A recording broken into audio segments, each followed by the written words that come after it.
நாகூம் தீர்க்கதரிசியின் புஸ்தகம் 1 அதிகாரம். நினிவேயின் பாரம். எல்கோசானாகிய நாகூமின் தரிசன புஸ்தகம். கர்த்தர் எரிச்சலுள்ளவரும் நீதியை சரிக்கட்டுகிறவருமான தேவன். கர்த்தர் நீதியை சரிக்கட்டுகிறவர், உக்கிர கோபமுள்ளவர். கர்த்தர் தம்முடைய சத்துருக்களுக்கு பிரதிபலன் அளிக்கிறவர். அவர் தம்முடைய பகைஞருக்காக கோபத்தை வைத்து வைக்கிறவர். கர்த்தர் நீடிய சாந்தமும் மிகுந்த வல்லமையும் உள்ளவர்.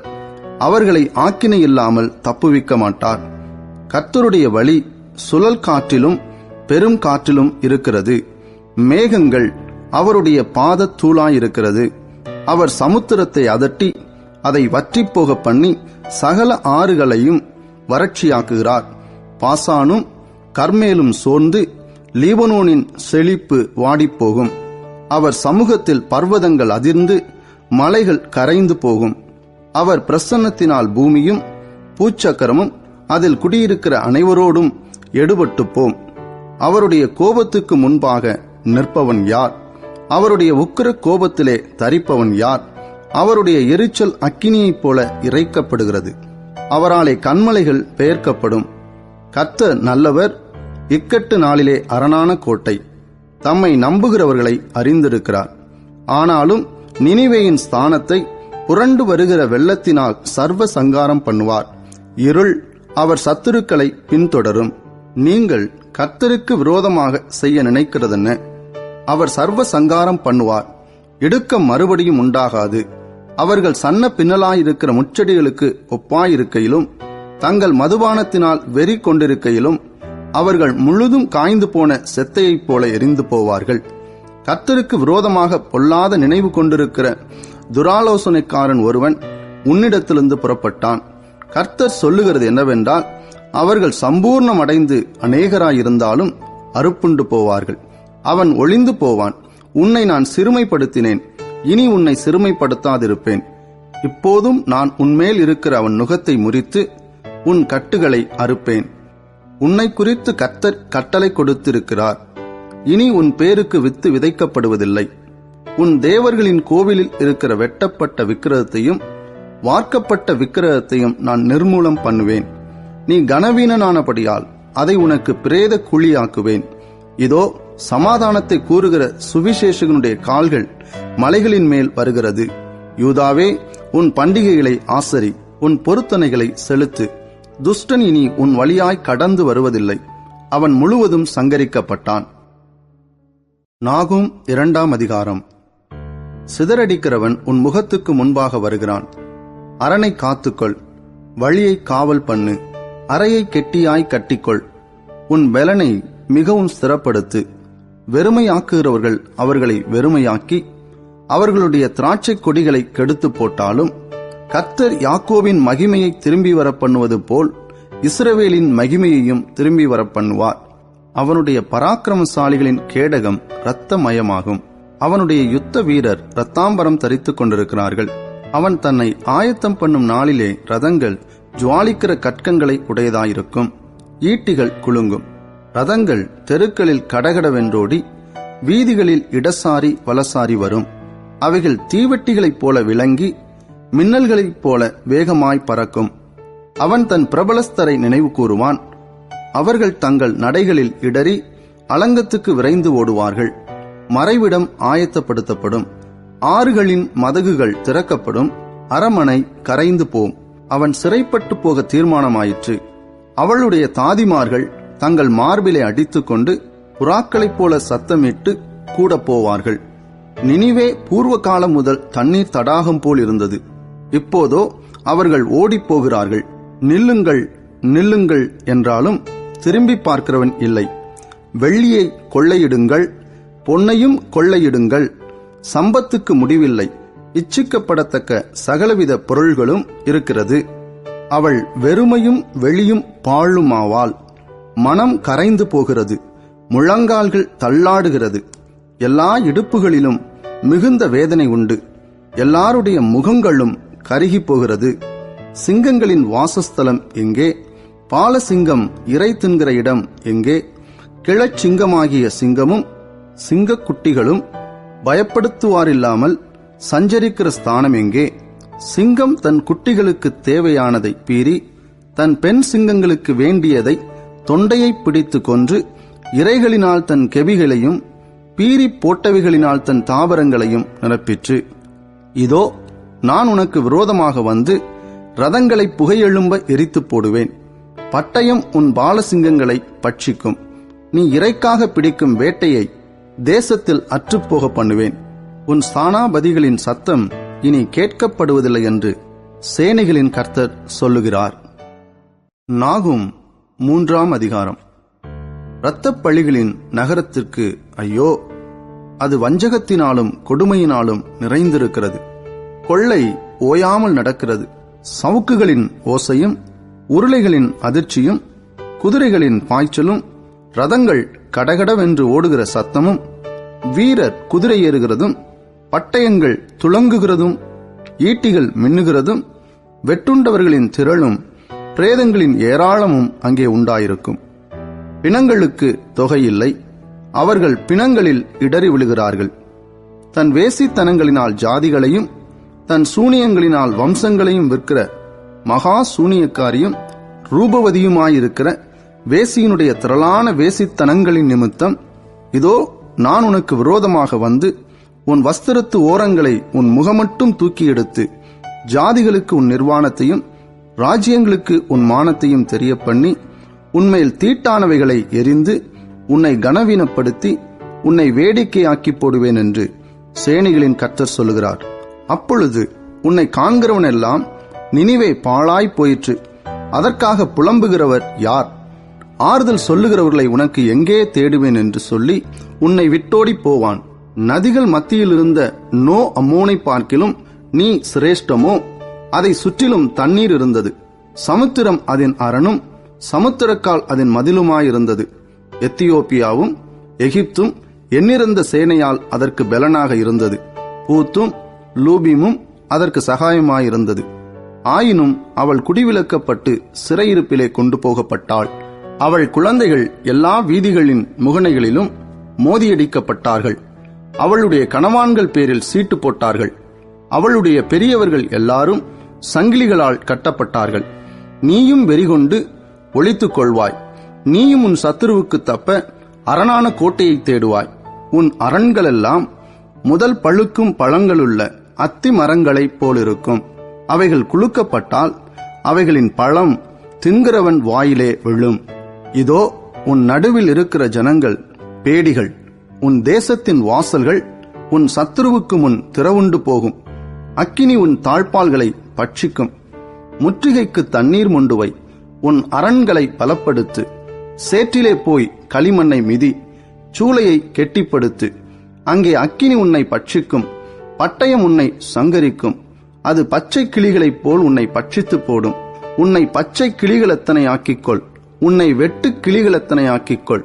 உன் வர்த்தகரை வானத்து நட்சத்திரங்களிலும் அதிகமாக்கினாய். இந்த பச்சை கிளிகள் பரவி பறந்து போகும். உன் மகுடவர்த்தனர் வெட்டுக்கிளிகளுக்கும் உன் தள கற்றர் பெருங்கிளிகளுக்கும் சமானமாயிருக்கிறார்கள். அவைகள் குளிர்ச்சியான நாளில் வேலிகளில் பாளையம் இறங்கி சூரியன் உதித்த மாத்திரத்தில் பறந்து போம். பின்பு அவைகள் இருக்கும் இடம் இன்னதென்று தெரியாது. அசிரிய ராஜாவே, உன் மேய்ப்பர்கள் உறங்குவார்கள். உன் பிரபலஸ்தர் படுத்திருப்பார்கள். உன் ஜனங்கள் பர்வதங்களின் மேல் சிதறியிருக்கிறார்கள். அவைகளை கூட்டிச் சேர்ப்பவன் இல்லை. உன் நொறுங்குதலுக்கு பரிகாரம் இல்லை. உன் காயம் கொடியது. உன் செய்தியை கேட்பவர் யாவரும் உன் பேரில் கை கொட்டுவார்கள். உன் பொல்லாப்பு எந்நேரமும் யார் பேரிலேதான் பாயாமல் போயிற்று? ஆபகூக் தீர்க்கதரிசியின் புஸ்தகம் 1ஆம் அதிகாரம். ஆபகூக் என்னும் தீர்க்கதரிசி தரிசனமாய் கண்டபாரம். கர்த்தாவே, நான் எதுவரைக்கும் உம்மை நோக்கி கூப்பிடுவேன்? நீர் கேளாமல் இருக்கிறீரே. கொடுமையின் நிமித்தம் நான் எதுவரைக்கும் உம்மை நோக்கி கூப்பிடுவேன்? நீர் ரட்சியாமல் இருக்கிறீரே. நீர் எனக்கு அக்கிரமத்தை காண்பித்து என்னை தீவினையை பார்க்க பண்ணுகிறதென்ன? கொள்ளையும் கொடுமையும் எனக்கு எதிரே நிற்கிறது. வழக்கையும் வாதையும் எழுப்புகிறவர்கள் உண்டு. ஆகையால் நியாய பிரமாணம் பலனற்றதாகி நியாயம் ஒருபோதும் செல்லாமற் போகிறது. துன்மார்க்கன் நீதிமானை வளைந்து கொள்ளுகிறான். ஆதலால் நியாயம் புரட்டப்படுகிறது. நீங்கள் புறஜாதிகளை நோக்கி பார்த்து ஆச்சரியப்பட்டு பிரமியுங்கள். விவரிக்கப்பட்டாலும் நீங்கள் விசுவாசியாத ஒரு கிரியையை உங்கள் நாட்களில் நடப்பிப்பேன். இதோ, நான் கல்தேயர் என்னும் கொடிதும் வேகமுமான ஜாதியாரை எழுப்புவேன்.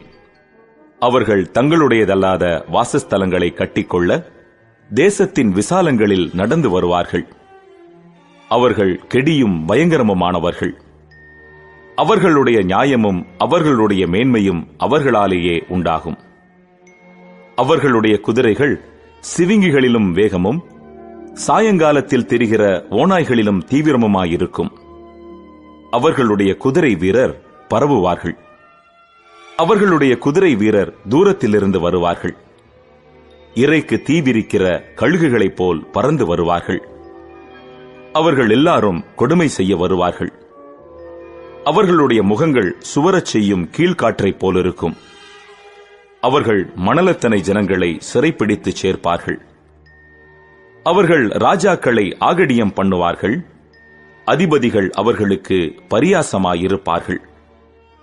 அவர்கள் அரண்களையெல்லாம் பார்த்து நகைத்து மண்மேடுகளை குவித்து அவைகளை பிடிப்பார்கள். அப்பொழுது அவனுடைய மனம் மாற அவன் தன் பெலன் தன் தேவனாலே உண்டானதென்று சொல்லி மிஞ்சிப்போய் குற்றவாளியாவான்.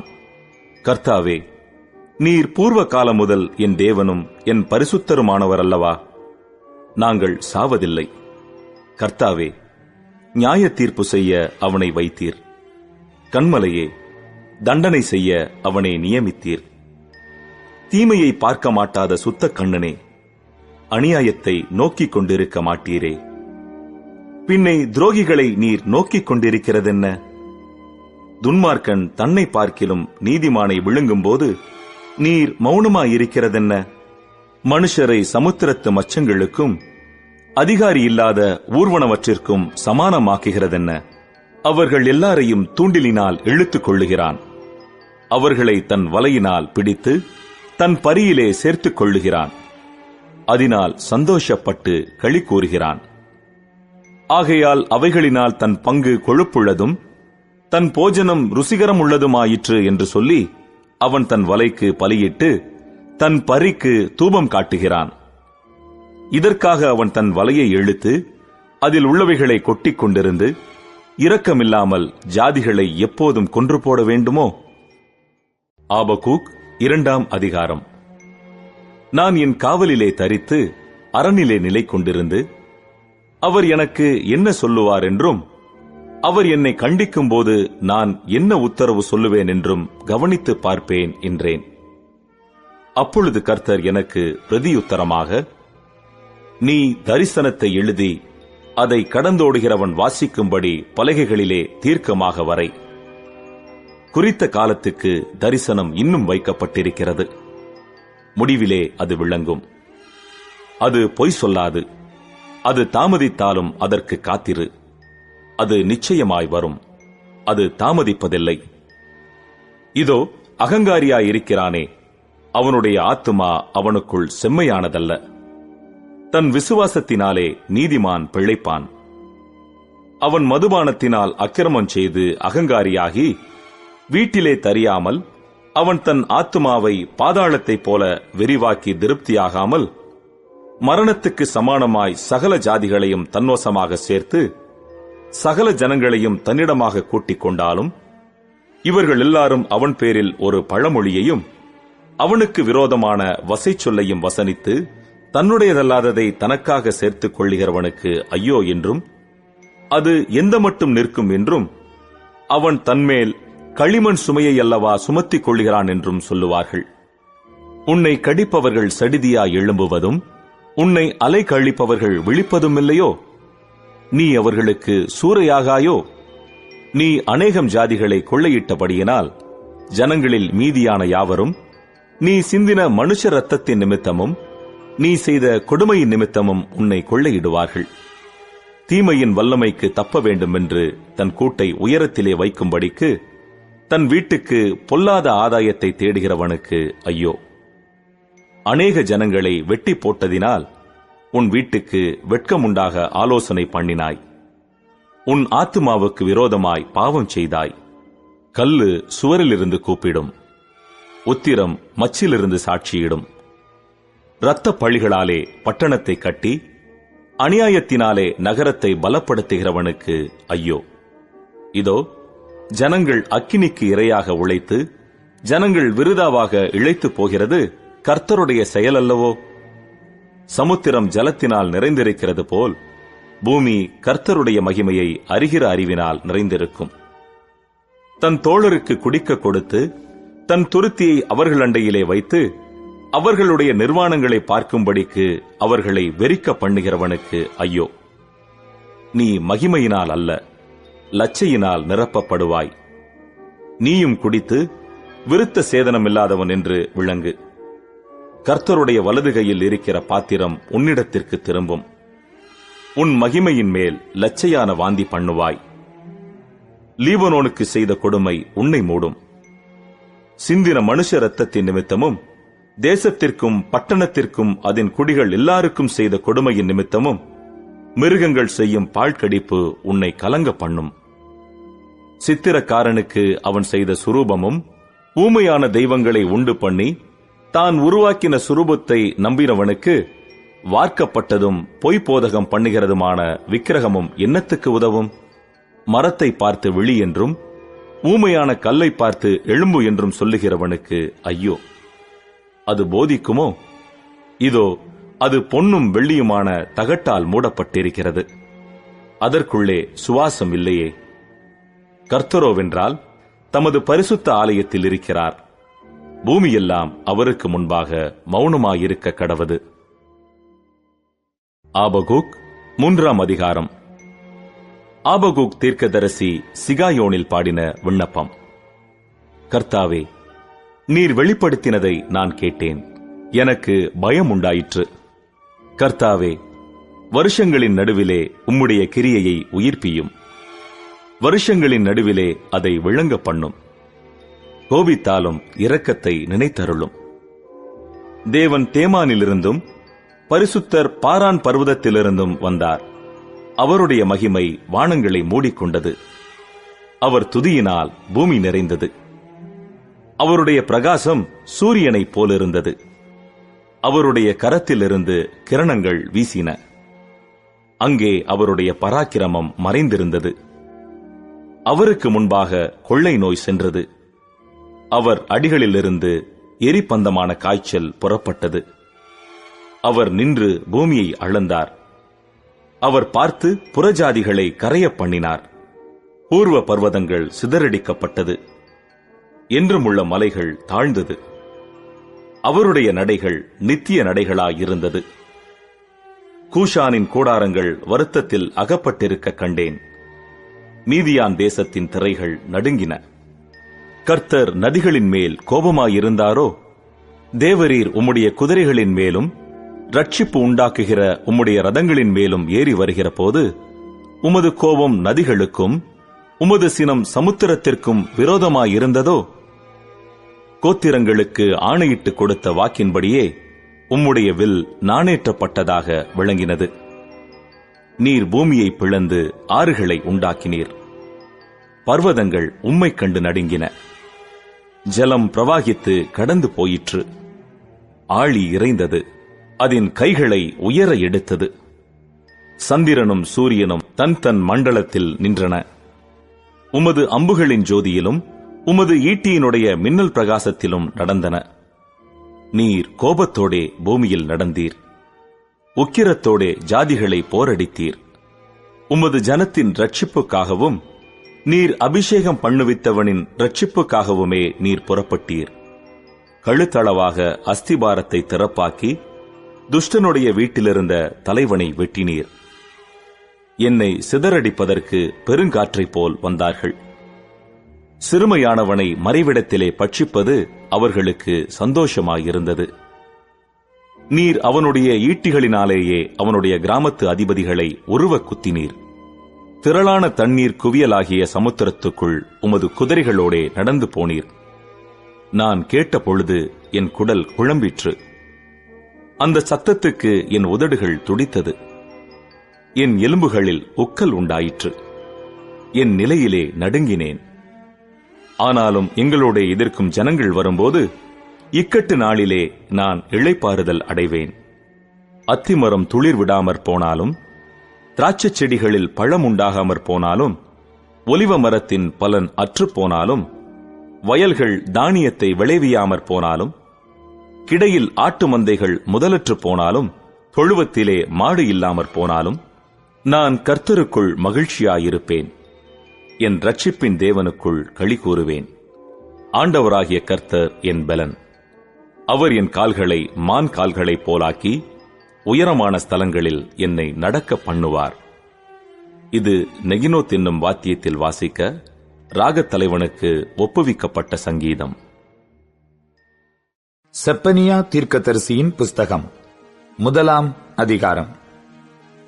ஆமோனின் புத்திரனாகிய யோசியா என்னும் யூதா ராஜாவின் நாட்களிலே எஸ்கியாவின் குமாரனாகிய ஆமரியாவுக்கு குமாரனான கெதலியா என்பவனுடைய மகனாகிய கூஷின் குமாரன் செப்பனியாவுக்கு உண்டான கர்த்தருடைய வசனம். தேசத்தில் உண்டானதை எல்லாம் முற்றிலும் வாரிக்கொள்ளுவேன் என்று கர்த்தர் சொல்லுகிறார். மனுஷரையும் மிருக ஜீவன்களையும் வாரிக்கொள்ளுவேன். நான் ஆகாயத்து பறவைகளையும் சமுத்திரத்து மச்சங்களையும் இடறுகிறதற்கு ஏதுவானவைகளையும் துன்மார்க்கரோடே கூட வாரிக்கொண்டு தேசத்தில் உண்டான மனுஷரை சங்காரம் பண்ணுவேன் என்று கர்த்தர் சொல்லுகிறார். நான் யூதாவின் மேலும் எருசலேமிலுள்ள எல்லா குடிகளின் மேலும் என் கையை நீட்டி பாகாலில் மீதியாயிருக்கிறதையும் ஆசாரியர்களோடே கூட கெம்மரிம் என்பவர்களின் பேரையும் வீடுகளின் மேல் வான சேனையை பணிகிறவர்களையும் கர்த்தர் பேரில் ஆணையிட்டு மல்காமின் பேரிலும் ஆணையிட்டு பணிகிறவர்களையும் கர்த்தரை விட்டு பின்வாங்குகிறவர்களையும் கர்த்தரை தேடாமலும் அவரை குறித்து விசாரியாமலும் இருக்கிறவர்களையும் இவ்விடத்தில் இராதபடிக்கு சங்காரம் பண்ணுவேன். கர்த்தராகிய ஆண்டவருக்கு முன்பாக மௌனமாயிருங்கள். கர்த்தருடைய நாள் சமீபித்திருக்கிறது. கர்த்தர் ஒரு யாகத்தை ஆயத்தம் பண்ணி அதற்கு விருந்தாளிகளையும் அழைத்திருக்கிறார். கர்த்தருடைய யாகத்தின் நாளிலே நான் அதிபதிகளையும் ராஜகுமாரரையும் மறுதேசத்து வஸ்திரம் தரிக்கிற யாவரையும் தண்டிப்பேன். வாசற்படியை தாண்டி கொடுமையினாலும் வஞ்சகத்தினாலும் தங்கள் எஜமான்களின் வீடுகளை நிரப்புகிற யாவரையும் அந்நாளிலே தண்டிப்பேன். அந்நாளிலே மீன்வாசலிலிருந்து கூக்குரலின் சத்தமும் நகரத்தின் 2ஆம் பாகத்திலிருந்து அலறுதலும் மேடுகளிலிருந்து மகா சங்காரத்தின் இரைச்சலும் உண்டாகும் என்று கர்த்தர் சொல்லுகிறார். மக்தேஷின் குடிகளே அலறுங்கள். வர்த்தகர் எல்லாரும் சங்காரமானார்கள். காசுக்காரர் யாவரும் வெட்டுண்டு போனார்கள். அக்காலத்திலே நான் எருசலேமை விளக்கு கொளுத்தி சோதித்து வண்டல் போல குழம்பி இருக்கிறவர்களும் கர்த்தர் நன்மை செய்வதும் இல்லை தீமை செய்வதும் இல்லை என்று தங்கள் இருதயத்தில் சொல்லுகிறவர்களுமான மனுஷரை தண்டிப்பேன். அவர்களுடைய ஆஸ்தி கொள்ளையாகும். அவர்களுடைய வீடுகள் பாழாய்ப்போகும். அவர்கள் வீடுகளை கட்டியும் அவைகளில் குடியிருக்க மாட்டார்கள். அவர்கள் திராட்சத் தோட்டங்களை நாட்டியும் அவைகளின் பழரசத்தை குடிப்பதில்லை. கர்த்தருடைய பெரிய நாள் சமீபித்திருக்கிறது. அது கிட்டிச் சேர்ந்து மிகவும் தீவிரித்து வருகிறது. கர்த்தருடைய நாள் என்கிற சத்தத்துக்கு பராக்கிரமசாலி முதலாய் அங்கே மனங்கசந்து அலறுவான். அந்த நாள் உக்கிரத்தின் நாள். அது இக்கட்டும் இடுக்கமுமான நாள். அது அழிவும் பாழ்கடிப்புமான நாள். அது இருளும் அந்தகாரமுமான நாள். அது மப்பும் மந்தாரமுமான நாள். அது அரணிப்பான நகரங்களுக்கும் உயரமான கொத்தளங்களுக்கும் விரோதமாக எக்காளம் ஊதுகிறதும் ஆர்ப்பரிக்கிறதுமான நாள். மனுஷர் கர்த்தருக்கு விரோதமாய் பாவம் செய்தபடியால் அவர்கள் குருடரைப் போல் நடக்கும்படி நான் அவர்களை வருத்தப்படுத்துவேன். அவர்கள் இரத்தம் புழுதியைப் போல் சொரியப்படும். அவர்கள் மாம்சம் எருவைப் போல் கிடக்கும். கர்த்தருடைய உக்கிரத்தின் நாளிலே அவர்கள் வெள்ளியும் அவர்கள் பொன்னும் அவர்களை தப்புவிக்க மாட்டாது. அவருடைய எரிச்சலின் அக்கினியினால் தேசமெல்லாம் அழியும். தேசத்தின் குடிகளையெல்லாம் சடிதியாய் நிர்மூலம் பண்ணுவார். செப்பனியா 2ஆம் அதிகாரம். விரும்பப்படாத ஜாதியே, கட்டளை பிறக்கும் முன்னும் பதரை போல நாள் பறந்து போகும் முன்னும் கர்த்தருடைய உக்கிர கோபம் உங்கள் மேல் இறங்கும் முன்னும் கர்த்தருடைய கோபத்தின் நாள் உங்கள் மேல் வரும் முன்னும் நீங்கள் உங்களை உய்த்து ஆராய்ந்து சோதியுங்கள்.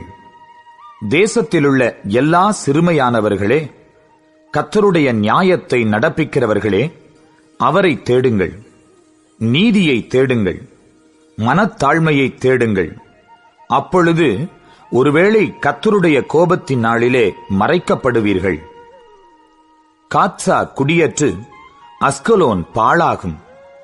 அஸ்தோத்தை பட்ட பகலிலே பறக்கடிப்பார்கள். எக்ரோன் வேரோடே பிடுங்கப்படும். சமுத்திரக்கரை குடிகளாகிய கிரேத்தியருக்கு ஐயோ! பெலிஸ்தரின் தேசமாகிய கானானே, கர்த்தருடைய வார்த்தை உனக்கு விரோதமாயிருக்கிறது. இனி உன்னில் குடியில்லாதபடிக்கு உன்னை அழிப்பேன். சமுத்திரக்கரை தேசம் மேய்ப்பர் தங்கும் குடில்களும் ஆட்டுத் தோளங்களும் ஆகும். அந்த தேசம் யூதா வம்சத்தாரில் மீதியானவர்களின் வசமாகும். அவர்கள் அவ்விடங்களில் மந்தை மேய்ப்பார்கள். அஸ்கலோனின் வீடுகளிலே சாயங்காலத்திலே படுத்துக் கொள்வார்கள். அவர்களுடைய தேவனாகிய கர்த்தர் அவர்களை விசாரித்து அவர்கள் சிறையிருப்பை திருப்புவார். மோவாப் செய்த நிந்தனையையும் அம்மோன் புத்திரர் என் ஜனத்தை நிந்தித்து அவர்கள் எல்லையை கடந்து பெருமை பாராட்டிச் சொன்ன தூஷணங்களையும் கேட்டேன். ஆகையால் மோவாப் சோதோமை போலும் அம்மோன் புத்திரரின் தேசம் கொமோராவை போலுமாகி காஞ்சுரி படரும் இடமும் உப்பு பள்ளமும் நித்திய பாழுமாயிருக்கும். என் ஜனத்தில் மீந்தவர்கள் அவர்களை கொள்ளையிட்டு என் ஜாதியில் மீதியானவர்கள் அவர்களை சுதந்தரித்துக் கொள்வார்கள் என்பதை என் ஜீவனைக் கொண்டு சொல்லுகிறேன் என்று இஸ்ரவேலின் தேவனாகிய சேனைகளின் கர்த்தர் உரைக்கிறார். அவர்கள் சேனைகளுடைய கர்த்தரின் ஜனத்துக்கு விரோதமாய் பெருமை பாராட்டி அவர்களை நிந்தித்தபடியினால் இது அவர்கள் அகங்காரத்துக்கு பதிலாக அவர்களுக்கு கிடைக்கும். கர்த்தர் அவர்கள் மேல் கெடியாயிருப்பார். பூமியிலுள்ள தேவர்களை எல்லாம் மெலிந்து போக பண்ணுவார். அப்பொழுது தீவுகளிலுள்ள சகல புறஜாதிகளும் அவரவர் தங்கள் தங்கள் ஸ்தானத்திலிருந்து அவரை பணிந்து கொள்வார்கள். எத்தியோப்பியராகிய நீங்களும் என் பட்டயத்தினால் கொலை செய்யப்படுவீர்கள். அவர் தமது கையை வடதேசத்துக்கு விரோதமாய் நீட்டி அசீரியாவை அழித்து நினிவேயை பாழும் வனாந்தரத்துக்கொத்த வறட்சியுமான ஸ்தலமாக்குவார். அதன் நடுவில் மந்தைகளும் ஜாதி ஜாதியான சகல மிருகங்களும் படுத்துக்கொள்ளும். அதனுடைய சிகரங்களின் மேல் நாரையும் கோட்டானும் ராத்தங்கும். பலகனிகளில் கூவுகிற சத்தம் பிறக்கும். வாசற்படிகளில் பாழ்கடிப்பு இருக்கும். கேதுரு மரங்களின் மச்சை திறப்பாக்கிப் போடுவார். நான் தான், என்னைத் தவிர வேறொருவரும் இல்லை என்று தன் இருதயத்தில் சொல்லி நிர்விசாரமாய் வாழ்ந்து களி கூர்ந்திருந்த நகரம் இதுவே. இது பாழும் மிருக ஜீவன்களின் தாபரவுமாய் போய்விட்டதே. அதின் வழியாய் போகிறவன் எவனும் ஈசல் போட்டு தன் கையை கொட்டுவான். செப்பனியா 3ஆம் அதிகாரம். இடுக்கண் செய்து ஊத்தையும் அழுக்குமாயிருக்கிற நகரத்துக்கு ஐயோ! அது சத்தத்துக்கு செவி கொடுக்கவில்லை. அது கடிந்து கொள்ளுதலை ஏற்றுக்கொள்ளவில்லை. அது கர்த்தரை நம்பவில்லை. அது தன் தேவனிடத்தில் சேரவில்லை. அதற்குள்ளே இருக்கிற அதன் அதிபதிகள் கெர்ச்சிக்கிற சிங்கங்கள். அதன் நியாயாதிபதிகள் சாயங்காலத்தில் புறப்படுகிறதும் விடியற்காலம் மட்டும் ஒரு எலும்பையும் மீதியாக வைக்காததுமான ஓநாய்கள். அதன் தீர்க்கதரிசிகள் வீண் பெருமையும் வஞ்சகமும் உள்ளவர்கள். அதன் ஆசாரியர்கள் பரிசுத்த ஸ்தலத்தை பரிசுத்த குலைச்சலாக்கி வேதத்துக்கு அநியாயம் செய்தார்கள். அதற்குள் இருக்கிற கர்த்தர் நீதியுள்ளவர். அவர் அநியாயம் செய்வதில்லை. அவர் குறைவில்லாமல் காலைதோறும் தம்முடைய நியாயத்தை விளங்க பண்ணுகிறார்.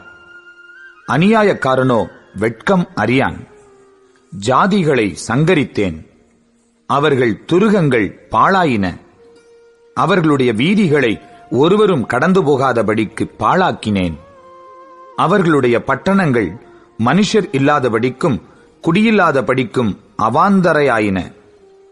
உன் வாசஸ்தலம் நிர்மூலமாகாதபடிக்கு நீ எனக்கு பயந்து கடிந்து கொள்ளுதலை ஏற்றுக்கொள் என்றேன். நான் அவர்களை எப்படி தண்டித்தாலும் அவர்கள் அதிகாலையில் எழுந்து தங்கள் கிரியைகளையெல்லாம் கேடாக்கினார்கள். ஆகையால் நான் கொள்ளையாட எழும்பும் நாள் மட்டும் எனக்கு காத்திருங்கள் என்று கர்த்தர் சொல்லுகிறார். என் சினமாகிய உக்கிர கோபத்தை எல்லாம் அவர்கள் மேல் சொரியும்படி ஜாதிகளை சேர்க்கவும் ராஜ்யங்களை கூட்டவும் நான் தீர்மானம் பண்ணினேன். பூமியெல்லாம் என் எரிச்சலின் அக்கினியினால் அழியும். அப்பொழுது ஜனங்கள் எல்லாரும் கர்த்தருடைய நாமத்தை தொழுது கொண்டு ஒருமனப்பட்டு அவருக்கு ஆராதனை செய்யும்படிக்கு நான் அவர்கள் பாஷையை சுத்தமான பாஷையாக மாற பண்ணுவேன். எத்தியோப்பியாவின் நதிகளுக்கு அக்கறையிலிருந்து என்னிடத்தில் விண்ணப்பம் பண்ணுகிறவர்களாகிய சிதறடிக்கப்பட்டவர்களின் குமாரத்தியானவள் எனக்கு காணிக்கை கொண்டு வருவாள். எனக்கு விரோதமாய் துரோகம் பண்ணி நீ செய்த உன் எல்லா கிரியைகளின் நிமித்தமும் அந்நாளிலே வெட்கப்படாதிருப்பாய். அப்பொழுது நான் உன் பெருமையை குறித்து களி கூர்ந்தவர்களை உன் நடுவிலிருந்து விலக்கி விடுவேன். நீ இனி என் பரிசுத்த பர்வதத்தில் அகங்காரம் கொள்ள மாட்டாய். உன் நடுவில் சிறுமையும் எளிமையுமான ஜனத்தை மீதியாக வைப்பேன். அவர்கள் கர்த்தருடைய நாமத்தின் மேல் நம்பிக்கையாயிருப்பார்கள். இஸ்ரவேலில் மீதியானவர்கள் அநியாயம் செய்வதில்லை, அவர்கள் பொய் பேசுவதும் இல்லை. வஞ்சக நாவு அவர்கள் வாயில் கண்டுபிடிக்கப்படுவதும் இல்லை. அவர்கள் தங்களை பயப்படுத்துவாரில்லாமல் புசித்து படுத்துக் கொள்வார்கள். சீயோன் குமாரத்தியே, கெம்பீரித்து பாடு. இஸ்ரவேலரே, ஆர்ப்பரியுங்கள். எருசலேம் குமாரத்தியே, நீ முழு இருதயத்தோடும் மகிழ்ந்து களிகூறு. கர்த்தர் உன் ஆக்கினைகளை அகற்றி உன் சத்துருக்களை விலக்கினார். இஸ்ரவேலின் ராஜாவாகிய கர்த்தர் உன் நடுவிலே இருக்கிறார். இனி தீங்கை காணாதிருப்பாய். அந்நாளிலே எருசலேமை பார்த்து பயப்படாதே என்றும், சீயோனை பார்த்து உன் கைகளை தளரவிடாதே என்றும் சொல்லப்படும். உன் தேவனாகிய கர்த்தர் உன் நடுவில் இருக்கிறார். அவர் வல்லமையுள்ளவர், அவர் ரட்சிப்பார். அவர் உன் பேரில் சந்தோஷமாய் மகிழ்ந்து தம்முடைய அன்பின் நிமித்தம் அமர்ந்திருப்பார். அவர் உன் பேரில் கம்பீரமாய் களி கூறுவார். உன் சபையின் மனுஷராயிருந்து பண்டிகை ஆசரிப்பில்லாமையால் உண்டான நிந்தையின் நிமித்தம் சஞ்சலப்பட்டவர்களை நான் ஏகமாய் கூட்டிக் கொள்ளுவேன். இதோ, அக்காலத்திலே உன்னை சிறுமைப்படுத்தின யாவரையும் தண்டிப்பேன். நொண்டியானவனை ரட்சித்து தள்ளுண்டவனை சேர்த்துக் கொள்ளுவேன். அவர்கள் வெட்கம் அனுபவித்த சகல தேசங்களிலும் அவர்களுக்கு புகழ்ச்சியும் கீர்த்தியும் உண்டாக செய்வேன். அக்காலத்திலே உங்களை கூட்டிக் கொண்டு வருவேன். அக்காலத்திலே உங்களை சேர்த்துக் கொள்ளுவேன். உங்கள் கண் காண நான் உங்கள் சிறையிருப்பை திருப்பும் போது பூமியிலுள்ள சகல ஜனங்களுக்குள்ளும் நான் உங்களை கீர்த்தியும் புகழ்ச்சியுமாக வைப்பேன் என்று கர்த்தர் சொல்லுகிறார். ஆகாய் தீர்க்கதரிசியின் புஸ்தகம் 1 அதிகாரம். ராஜாவாகிய தரியு அரசாண்ட 2 வருஷம் 6 மாதம் 1 தேதியிலே கர்த்தருடைய வார்த்தை ஆகாய் என்னும் தீர்க்கதரிசியின் மூலமாய் செயல்தியேலின் குமாரனாகிய செருபாபேல் என்னும் யூதாவின் தலைவனுக்கும் யோத்சதாக்கின் குமாரனாகிய யோசுவா என்னும் பிரதான ஆசாரியனுக்கும் உண்டாகி அவர் சொன்னது என்னவென்றால், இந்த ஜனங்கள் கர்த்தருடைய ஆலயத்தை கட்டுகிறதற்கு ஏற்ற காலம் இன்னும் வரவில்லை என்கிறார்கள் என்று சேனைகளின் கர்த்தர் சொல்லுகிறார். ஆனாலும் ஆகாய் என்னும் தீர்க்கதரிசியின் மூலமாய் கர்த்தருடைய வார்த்தை உண்டாகி அவர் சொல்லுகிறார், இந்த வீடு பாழாய் கிடக்கும்போது நீங்கள் மச்சுப்பாவப்பட்ட உங்கள் வீடுகளில் குடியிருக்கும்படியான காலம் இதுவோ? இப்போதும் சேனைகளின் கர்த்தர் சொல்லுகிறார், உங்கள் வழிகளை சிந்தித்துப் பாருங்கள். நீங்கள் திரளாய் விதைத்தும் கொஞ்சமாய் அறுத்துக் கொண்டு வருகிறீர்கள். நீங்கள் புசித்தும் திருப்தியாகவில்லை, குடித்தும் பரிபூரணமடையவில்லை. நீங்கள் வஸ்திரம் உடுத்தியும் ஒருவனுக்கும் குளிர் விடவில்லை. கூலியை சம்பாதிக்கிறவன் பொத்தலான பையிலே போடுகிறவனாய் அதை சம்பாதிக்கிறான். உங்கள் வழிகளை சிந்தித்துப் பாருங்கள் என்று சேனைகளின் கர்த்தர் சொல்லுகிறார். நீங்கள் மலையின் மேல் ஏறிப்போய் மரங்களை வெட்டிக் கொண்டு வந்து ஆலயத்தை கட்டுங்கள். அதன் பேரில் நான் பிரியமாய் இருப்பேன், அதனால் என் மகிமை விளங்கும் என்று கர்த்தர் சொல்லுகிறார். அதிகமாய் வரும் என்று நீங்கள் எதிர்பார்த்திருந்தும் இதோ கொஞ்சம் கிடைத்தது. நீங்கள் அறுத்து வீட்டுக்கு கொண்டு வந்தும் நான் அதை ஊதி போடுகிறேன். எது நிமித்தம் என்றால், என் வீடு பாழாய் கிடக்கும்போது நீங்கள் எல்லாரும் அவனவன் தன் தன் வீட்டிற்கு ஓடிப்போகிறீர்களே, இது நிமித்தமே என்று சேனைகளின் கர்த்தர் சொல்லுகிறார். ஆதலால் உங்கள் மேல் இருக்கிற வானம் பனியை பெய்யாமலும் பூமி பலனை கொடாமலும் போயிற்று. நான் நிலத்தின் மேலும் மலைகளின் மேலும் தானியத்தின் மேலும் புது திராட்சரசத்தின் மேலும் எண்ணெயின் மேலும் பூமியில் விளைகிற எல்லாவற்றின் மேலும் மனுஷரின் மேலும் மிருகங்களின் மேலும் கைப்பாடு அனைத்தின் மேலும் வறட்சியை வருவித்தேன் என்றார். அப்பொழுது செயல்தியேலின் குமாரனாகிய செருபாபேலும் யோத்சதாக்கின் குமாரனாகிய யோசுவா என்னும் பிரதான ஆசாரியனும் ஜனத்தில் மீதியான அனைவரும் தங்கள் தேவனாகிய கர்த்தருடைய சத்தத்துக்கும் தங்கள் தேவனாகிய கர்த்தர் அனுப்பின ஆகாய் என்னும் தீர்க்கதரிசியினுடைய வார்த்தைகளுக்கும் செவி கொடுத்தார்கள். ஜனங்கள் கர்த்தருக்கு முன்பாக பயந்திருந்தார்கள். அப்பொழுது கர்த்தருடைய தூதனாகிய ஆகாய் கர்த்தர் தூதனுப்பிய வார்த்தையின்படி ஜனங்களை நோக்கி, நான் உங்களோடே இருக்கிறேன் என்று கர்த்தர் சொல்லுகிறார் என்றான். பின்பு கர்த்தர் செயல்தியேலின் குமாரனாகிய செருபாபேல் என்னும் யூதாவின் தலைவனுடைய ஆவியையும் யோத்சதாக்கின் குமாரனாகிய யோசுவா என்னும் பிரதான ஆசாரியனுடைய ஆவியையும் ஜனத்தில் மீதியான எல்லாருடைய ஆவியையும் எழுப்பினார். அவர்கள் வந்து தங்கள் தேவனாகிய சேனைகளுடைய கர்த்தரின் ஆலயத்திலே வேலை செய்தார்கள். தரியு ராஜாவின் 2ஆம் வருஷம் 6ஆம் மாதம் 24ஆம் தேதியிலே இது நடந்தது. ஆகாய் தீர்க்கதரிசியின் புஸ்தகம் 2ஆம் அதிகாரம். 7ஆம் மாதம் 21ஆம் தேதியிலே ஆகாய் என்னும் தீர்க்கதரிசியின் மூலமாய் கர்த்தருடைய வார்த்தை உண்டாயிற்று.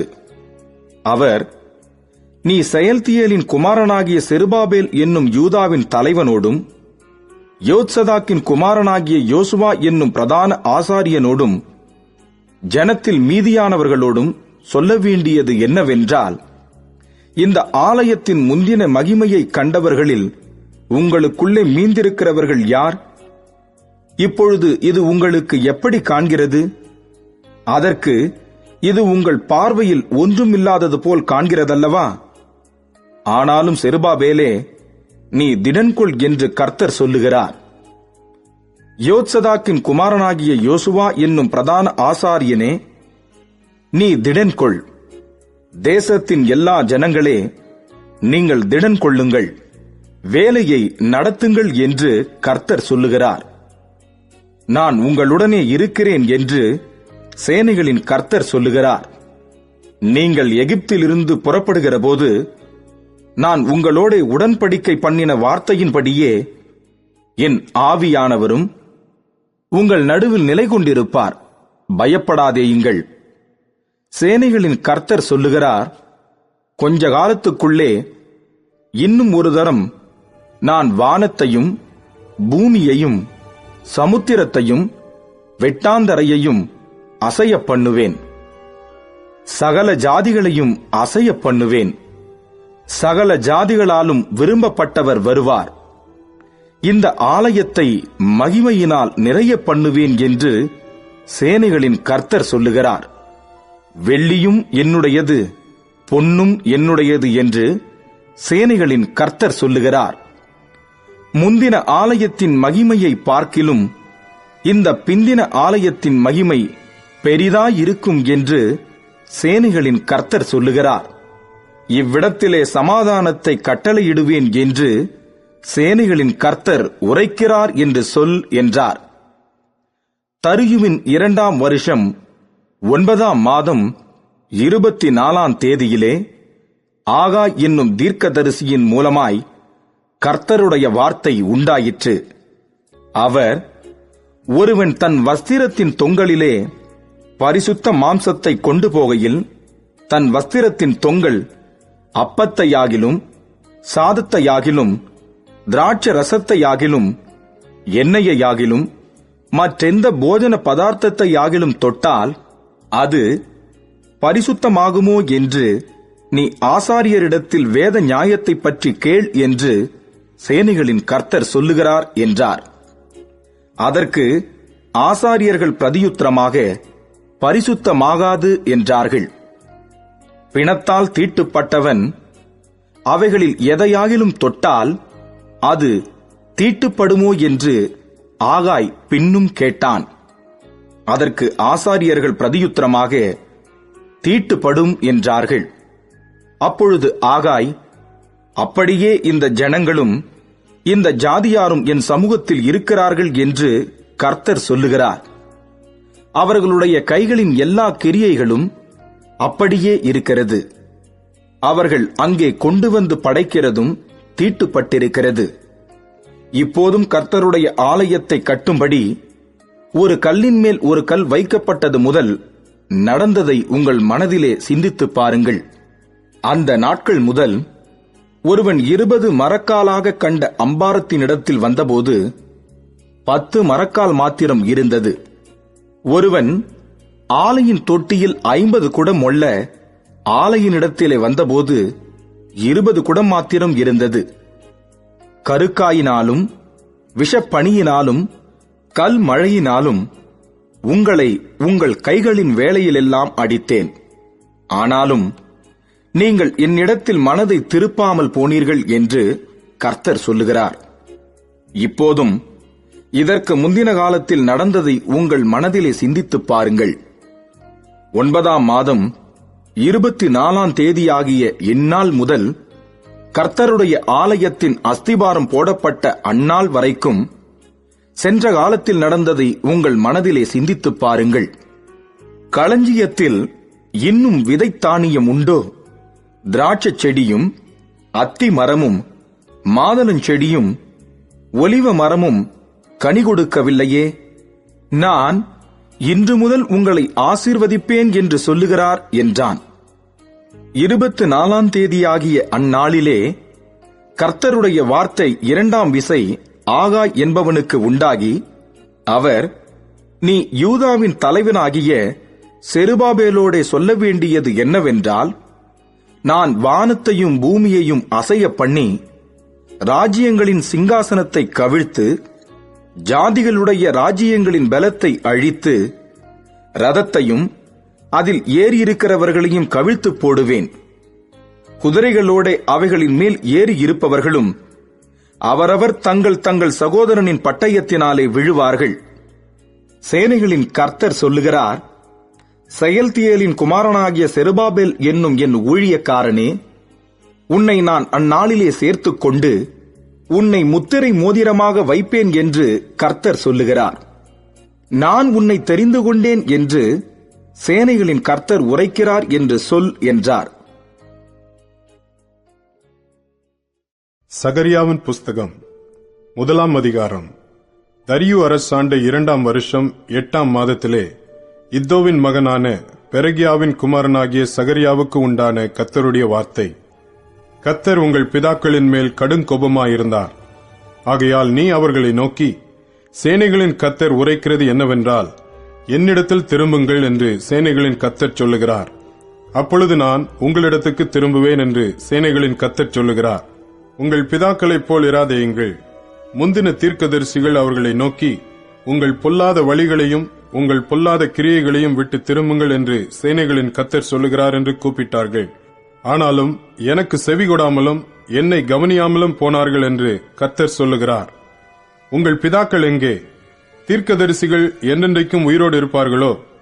இராமற் போனாலும் தீர்க்கதரிசிகளாகிய என் ஊழியக்காரருக்கு நான் கட்டளையிட்ட என் வார்த்தைகளும் என் தீர்மானங்களும் உங்கள் பிதாக்களிடத்தில் பலிக்கவில்லையோ?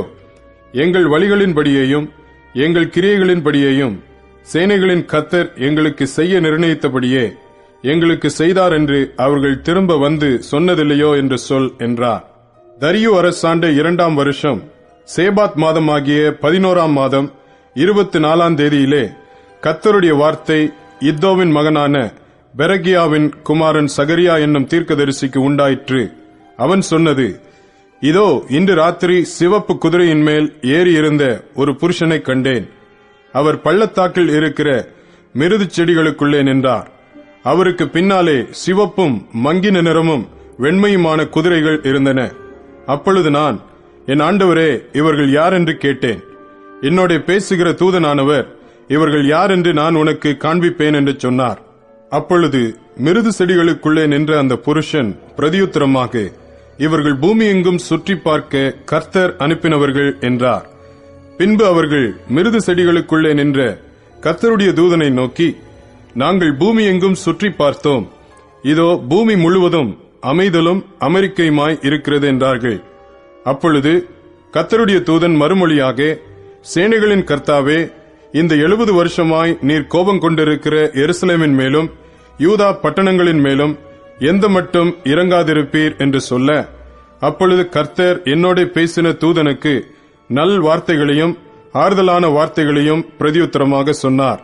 அப்பொழுது என்னோட பேசின தூதன் என்னை நோக்கி, சேனைகளின் கர்த்தர் உரைக்கிறது என்னவென்றால், நான் எருசலேமுக்காகவும் சியோனுக்காகவும் மகா வைராக்கியம் கொண்டிருக்கிறேன். நான் கொஞ்சம் கோபம் கொண்டிருந்த போது அவர்கள் தங்கள் கேட்டை அதிகரிக்க தேடினபடியினால் சுகமாய் வாழுகிற புறஜாதிகள் பேரில் நான் கடும் கோபம் கொண்டேன். ஆகையால் மன உருக்கத்தோடு எருசலேமினிடத்தில் திரும்பினேன் என்று கர்த்தர் சொல்லுகிறார். என் ஆலயம் அதிலே கட்டப்படும், எருசலேமின் மேல் அளவு நூல் பிடிக்கப்படும் என்று சேனைகளின் கர்த்தர் சொல்லுகிறார் என்று கூறு என்றார். இன்னும் என் பட்டணங்கள் நன்மையினால் பரம்பி இருக்கும். இன்னும் கர்த்தர் சியோனை தேற்றரவு பண்ணுவார். இன்னும் எருசலேமை தெரிந்து கொள்ளுவார் என்று சேனைகளின் கர்த்தர் சொல்லுகிறார் என்று பின்னும் கூறு என்றார். நான் என் கண்களை ஏறெடுத்து பார்த்தபோது இதோ 4 கொம்புகளை கண்டேன். அவைகள் என்னவென்று என்னோட பேசின தூதனை கேட்டேன். அதற்கு அவர், இவைகள் யூதாவையும் இஸ்ரவேலையும் எருசலேமையும் சிதறடித்த கொம்புகள் என்றார். பின்பு கர்த்தர் எனக்கு 4 தொழிலாளிகளை காண்பித்தார். இவர்கள் என்ன செய்ய வருகிறார்கள் என்று கேட்டேன். அதற்கு அவர், ஒருவனும் தன் தலையை ஏறெடுக்க கூடாதபடி அந்த கொம்புகள் யூதாவை சிதறடித்ததே, அவைகளுக்கு பயமுறுத்துகிறதற்கும் யூதாவின் தேசத்தை பாழாக்க தங்கள் கொம்பை எடுத்த ஜாதிகளுடைய கொம்புகளை விழத் தள்ளுகிறதற்கும் இவர்கள் வந்தார்கள் என்றார். சகரியா 2ஆம் அதிகாரம்.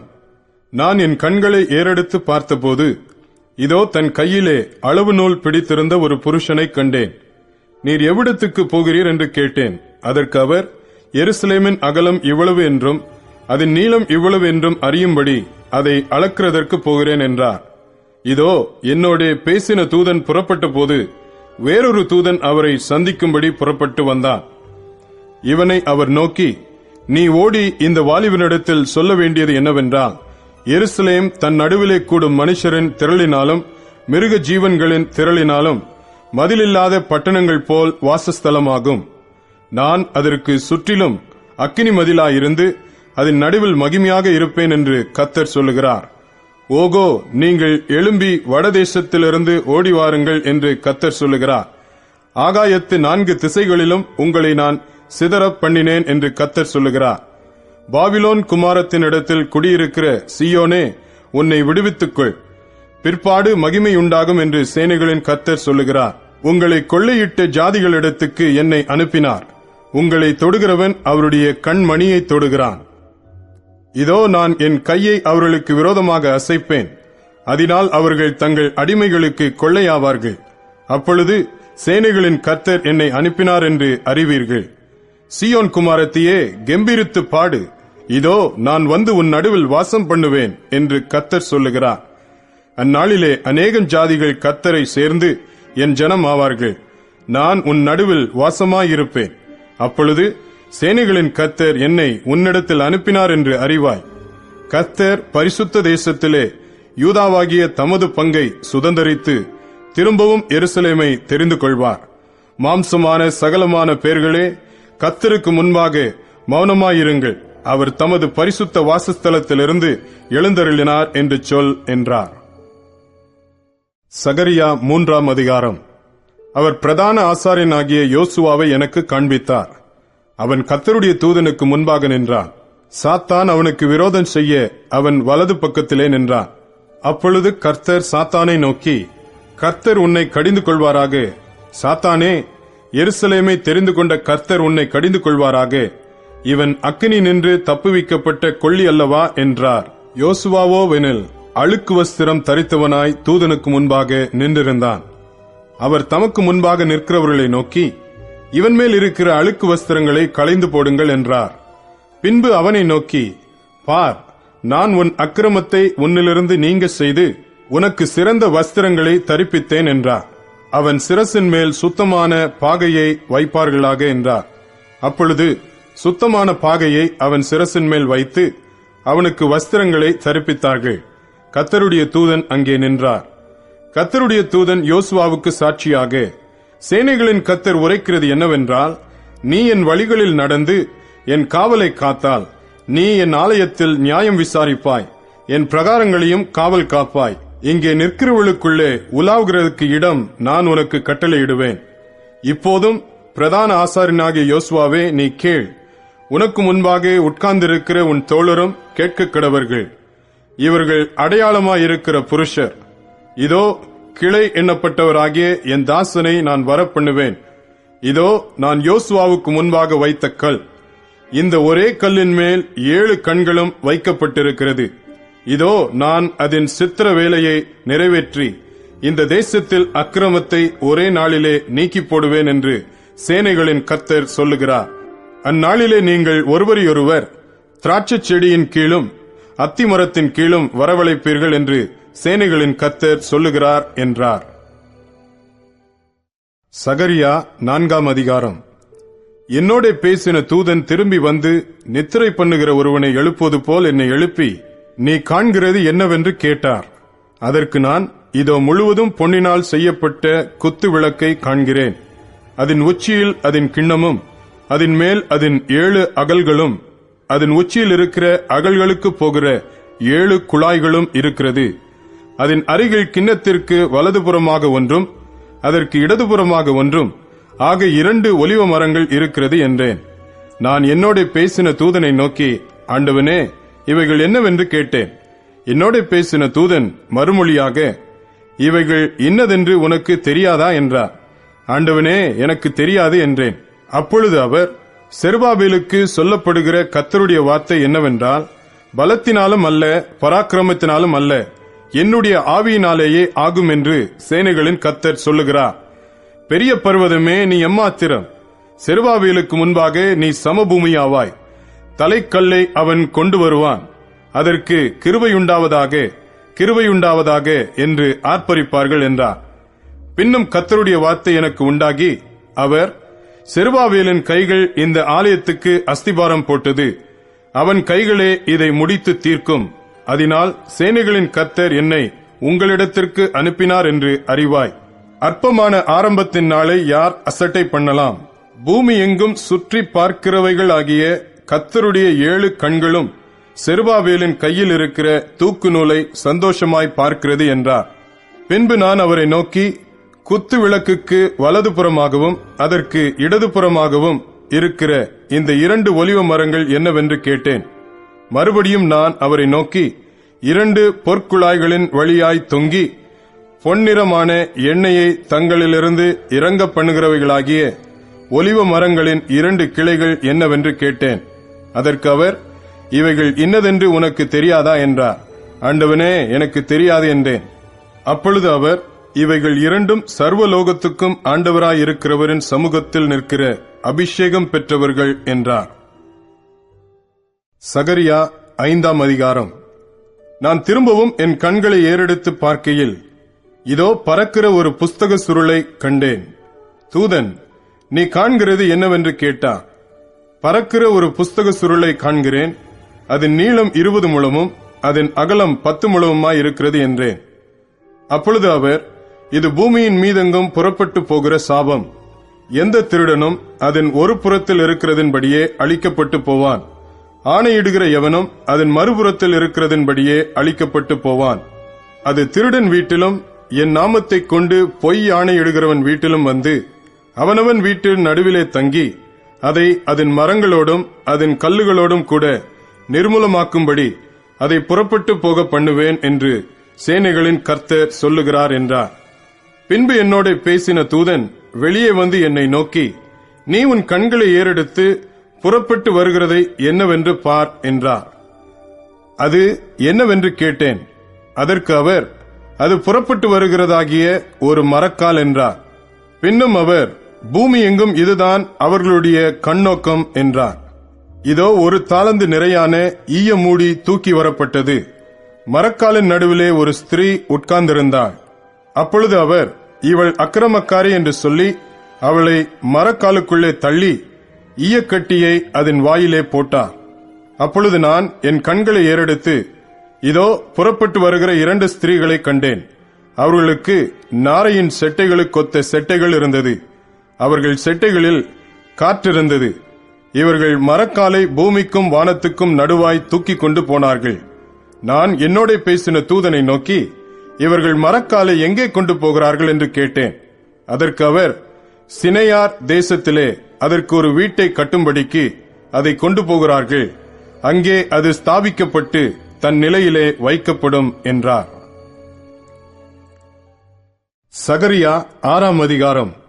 நான் திரும்பவும் என் கண்களை ஏறெடுத்து, இதோ 2 பர்வதங்களின் நடுவாக புறப்பட்டு வருகிற 4 ரதங்களை கண்டேன். அந்த பர்வதங்கள் வெண்கல பர்வதங்களாயிருந்தன. 1ஆம் ரதத்தில் சிவப்பு குதிரைகளும், 2ஆம் ரதத்தில் கருப்பு குதிரைகளும், 3ஆம் ரதத்தில் வெள்ளை குதிரைகளும், 4ஆம் ரதத்தில் புள்ளி புள்ளியான சிவப்பு குதிரைகளும் பூட்டியிருந்தன. நான் என்னோட பேசின தூதனை நோக்கி, ஆண்டவனே, இவைகள் என்னவென்று கேட்டேன். அந்த தூதன் எனக்கு பிரதியுத்தரமாக, இவைகள் சர்வலோகத்துக்கும் ஆண்டவராயிருக்கிறவருடைய சமூகத்தில் நின்று புறப்படுகிற வானத்தினுடைய 4 ஆவிகள் என்றார். ஒன்றில் பூட்டப்பட்டிருந்த கருப்பு குதிரைகள் வடதேசத்துக்கு புறப்பட்டு போயின. வெண்மையான குதிரைகள் அவைகளின் பின்னாலே புறப்பட்டு போயின. புள்ளி புள்ளியான குதிரைகள் தென் தேசத்துக்கு புறப்பட்டு போயின. சிவப்பு குதிரைகளோவென்றால் புறப்பட்டு போய் பூமியிலே சுற்றித் திரியும்படி கேட்டுக்கொண்டன. அதற்கு அவர், போய் பூமியில் சுற்றித் திரியுங்கள் என்றார். அப்படியே பூமியிலே சுற்றித் திரிந்தன. பின்பு அவர் என்னை கூப்பிட்டு, பார், வடதேசத்துக்கு புறப்பட்டு போனவைகள் வடதேசத்திலே என் கோபத்தை சாந்தி பண்ணிற்று என்று என்னோட சொன்னார். பின்பு கர்த்தருடைய வார்த்தை எனக்கு உண்டாகி, அவர், சிறையிருப்பின் மனுஷராகிய எல்தாயும் தொபியாவும் யெதாயாவும் பாபிலோனிலிருந்து வந்திருக்கும் அந்நாளிலே நீ போய் செப்பனியாவின் குமாரனாகிய யோசியாவின் வீட்டுக்குள் பிரவேசித்து அங்கே அவர்கள் கையிலே வெள்ளியையும் பொன்னையும் வாங்கி கிரீடங்களை செய்வித்து யோத்சதாக்கின் குமாரனாகிய யோசுவா என்னும் பிரதான ஆசாரியனுடைய சிரசிலே வைத்து அவனோடே சொல்ல வேண்டியது, சேனைகளின் கர்த்தர் உரைக்கிறது என்னவென்றால், இதோ ஒரு புருஷன், அவருடைய நாமம் கிளை என்னப்படும். அவர் தம்முடைய ஸ்தானத்திலிருந்து முளைத்தெழும்பி கர்த்தருடைய ஆலயத்தை கட்டுவார். அவரே கர்த்தருடைய ஆலயத்தை கட்டுவார். அவர் மகிமை பொருந்தினவராய் தம்முடைய சிங்காசனத்தின் மேல் வீற்றிருந்து ஆளுகை செய்வார்.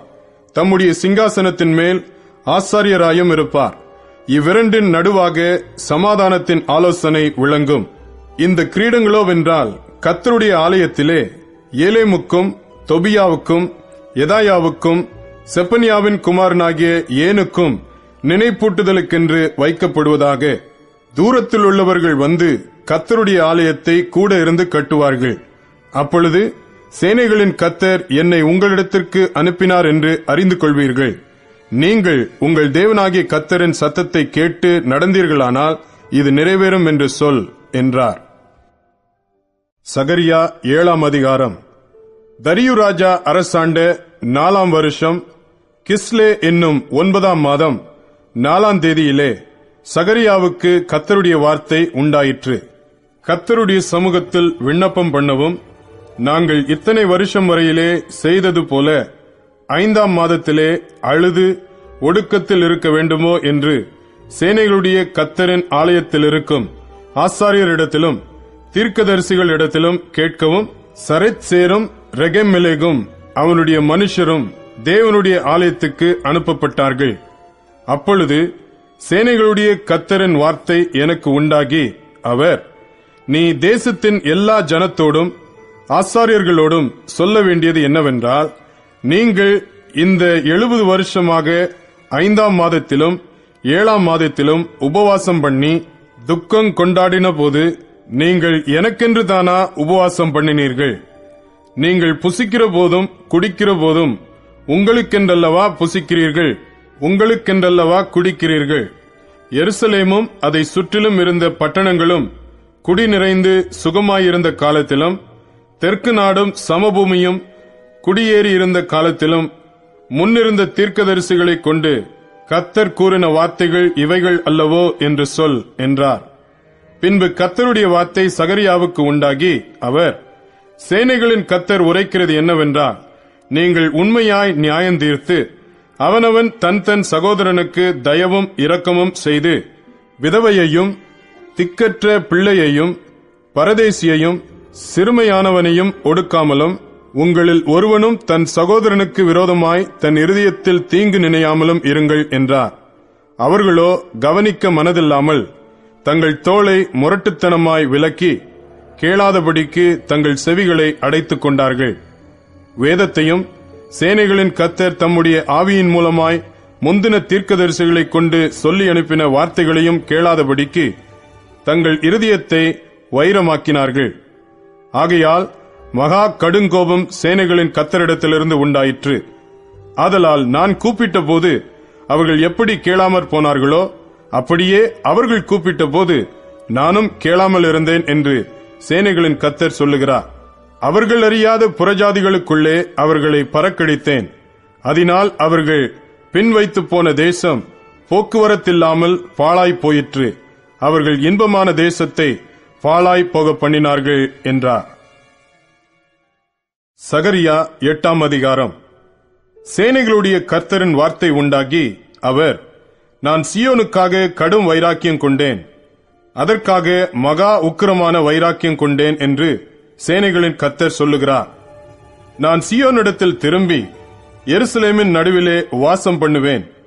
எருசலேம் சத்திய நகரம் என்றும் சேனைகளுடைய கர்த்தரின் பர்வதம் பரிசுத்த பர்வதம் என்றும் அழைக்கப்படும் என்று கர்த்தர் சொல்லுகிறார். திரும்பவும் எருசலேமின் வீதிகளில் முதிர் வயதினாலே தங்கள் கைகளில் கோலை பிடித்து நடக்கிற கிழவரும் கிழவிகளும் குடியிருப்பார்கள். நகரத்தின் தெருக்களிலே விளையாடுகிற ஆண் பிள்ளைகளும் பெண் பிள்ளைகளும் அதன் வீதிகளில் நிறைந்திருக்கும் என்று சேனைகளின் கர்த்தர் சொல்லுகிறார். சேனைகளின் கர்த்தர் சொல்லுகிறது என்னவென்றால், அது இந்த ஜனத்தில் மீதியானவர்களின் பார்வைக்கு இந்நாட்களில் ஆச்சரியமாயிருந்தாலும் என் பார்வைக்கும் ஆச்சரியமாயிருக்குமோ என்று சேனைகளின் கர்த்தர் சொல்லுகிறார். இதோ கிழக்கு தேசத்திலும் தெற்கு தேசத்திலும் இருந்து என் ஜனங்களை நான் ரட்சித்து அவர்களை அழைத்துக் கொண்டு வருவேன். அவர்கள் எருசலேமின் நடுவிலே குடியிருப்பார்கள். அவர்கள் எனக்கு உண்மையும் நீதியுமான ஜனமாயிருப்பார்கள். நான் அவர்களுக்கு தேவனாயிருப்பேன் என்று சேனைகளின் கர்த்தர் சொல்லுகிறார். சேனைகளுடைய கர்த்தரின் வீடாகிய ஆலயம் கட்டப்படும்படிக்கு அதன் அஸ்திபாரங்கள் போடப்பட்ட நாள் முதற் கொண்டிருக்கிற தீர்க்கதரிசிகளின் வாயினால் இந்த வார்த்தைகளை இந்நாட்களில் கேட்டு வருகிறவர்களே, உங்கள் கைகள் திடப்பட கடவது என்று சேனைகளின் கர்த்தர் சொல்லுகிறார். இந்நாட்களுக்கு முன்னே மனுஷனுடைய வேலையால் பலனுமில்லை, மிருக ஜீவனுடைய வேலையால் பலனுமில்லை. போகிறவனுக்கும் வருகிறவனுக்கும் நெருக்கிடை நிமித்தம் சமாதானமும் இல்லை. எல்லா மனுஷரையும் ஒருவரையொருவர் விரோதிக்கச் செய்தேன். இப்போதோ இந்த ஜனத்தில் மீதியானவர்களுக்கு நான் முந்தின நாட்களில் இருந்தது போல இருக்க மாட்டேன் என்று சேனைகளின் கர்த்தர் சொல்லுகிறார். விதைப்பு சமாதானம் உள்ளதாயிருக்கும். திராட்சை செடி தன் கனியை தரும், பூமி தன் பலனை தரும். வானம் தன் பனியை தரும். இந்த ஜனத்தில் மீதியானவர்கள் இதையெல்லாம் சுதந்தரிக்க கட்டளையிடுவேன்.